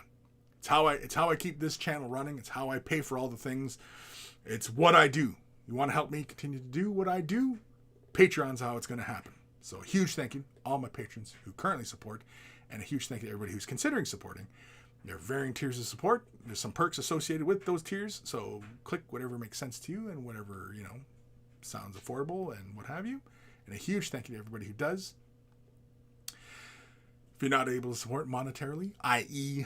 money, thumbing up the video, liking, following, subscribing, sharing, and commenting, ringing the bell, all that stuff helps the channel as well. Ringing the bell, that's a big one. Ringing the bell, ring that bell, ring it. I was about to sing the song there. Ringing the bell, ring the bell. Anyway. I'm losing it. I'm getting hungry. I'm starting to get sweaty. I'm getting hot. Plus the heater's on. Plus you probably hear my dryer going. Big thank you to Carl, a.k.a. Guymere Alfer, aka Beer and Blood Bowl. That's his YouTube channel. Check him out. You love yourself some beer. You love yourself some Blood Bowl. Beer and Blood Bowl where it's at. We always take time to thank Carl, even though he is no longer with us, for taking the time out of his busy day to create the email jingle that plays before the email segments of the show. So always much love to Carl. And of course, speaking of love, much love to my baby bro, Evan, for creating the intro, outro music that plays at the beginning and end of the show. Always much love to my baby bro, Evan, for being such a talented and handsome. And of course, if you follow him on Instagram, he's getting quite beefy. He's getting very muscular. He's getting, what is it? Getting swole. He's looking very swole these days. And so, much love to my baby bro, Evan. And if you're into rare comics, EB Comics, that's him. He's driving around in a van with comics, rare comics. He's got the comic hookup. If you're into rare comics, he's your hookup. For comics, it's not like Grindr. He's not on Grindr. Or is he on Grindr? I don't think he's on Grindr. That's the other brother.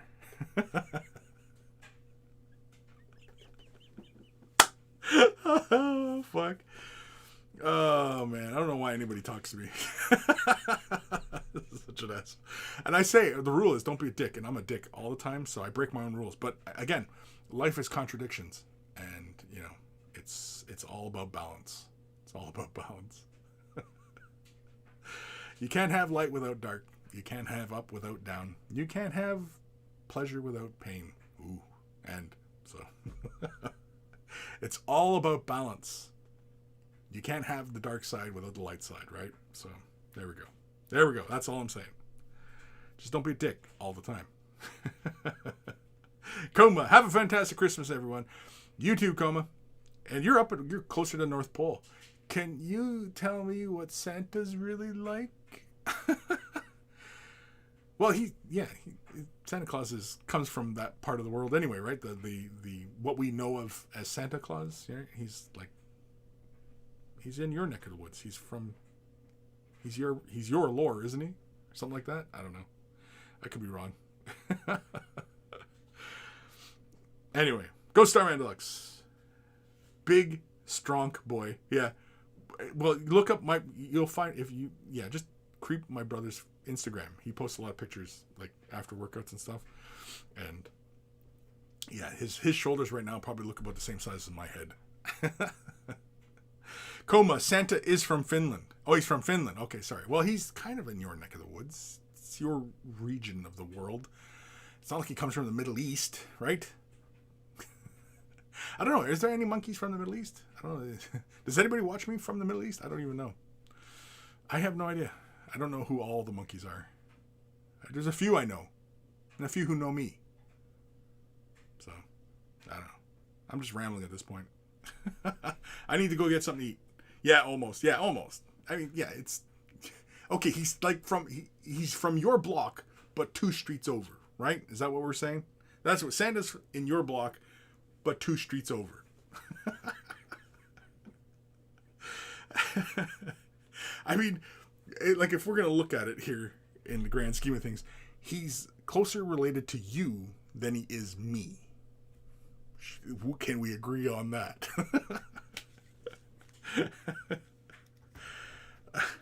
I mean, typically, before I say something incredibly racist, just tell people don't be a dick, don't be a misogynist, don't be racist. And I'm guilty of misogyny. I'm guilty of racism. I'm guilty of all those things. Guilty. He's guilty. It's like from The Incredibles, the teacher. He's guilty, I tell you. He's guilty. I mean, I just better end the show before I say something though. I'll end up regretting. So, Merry Christmas.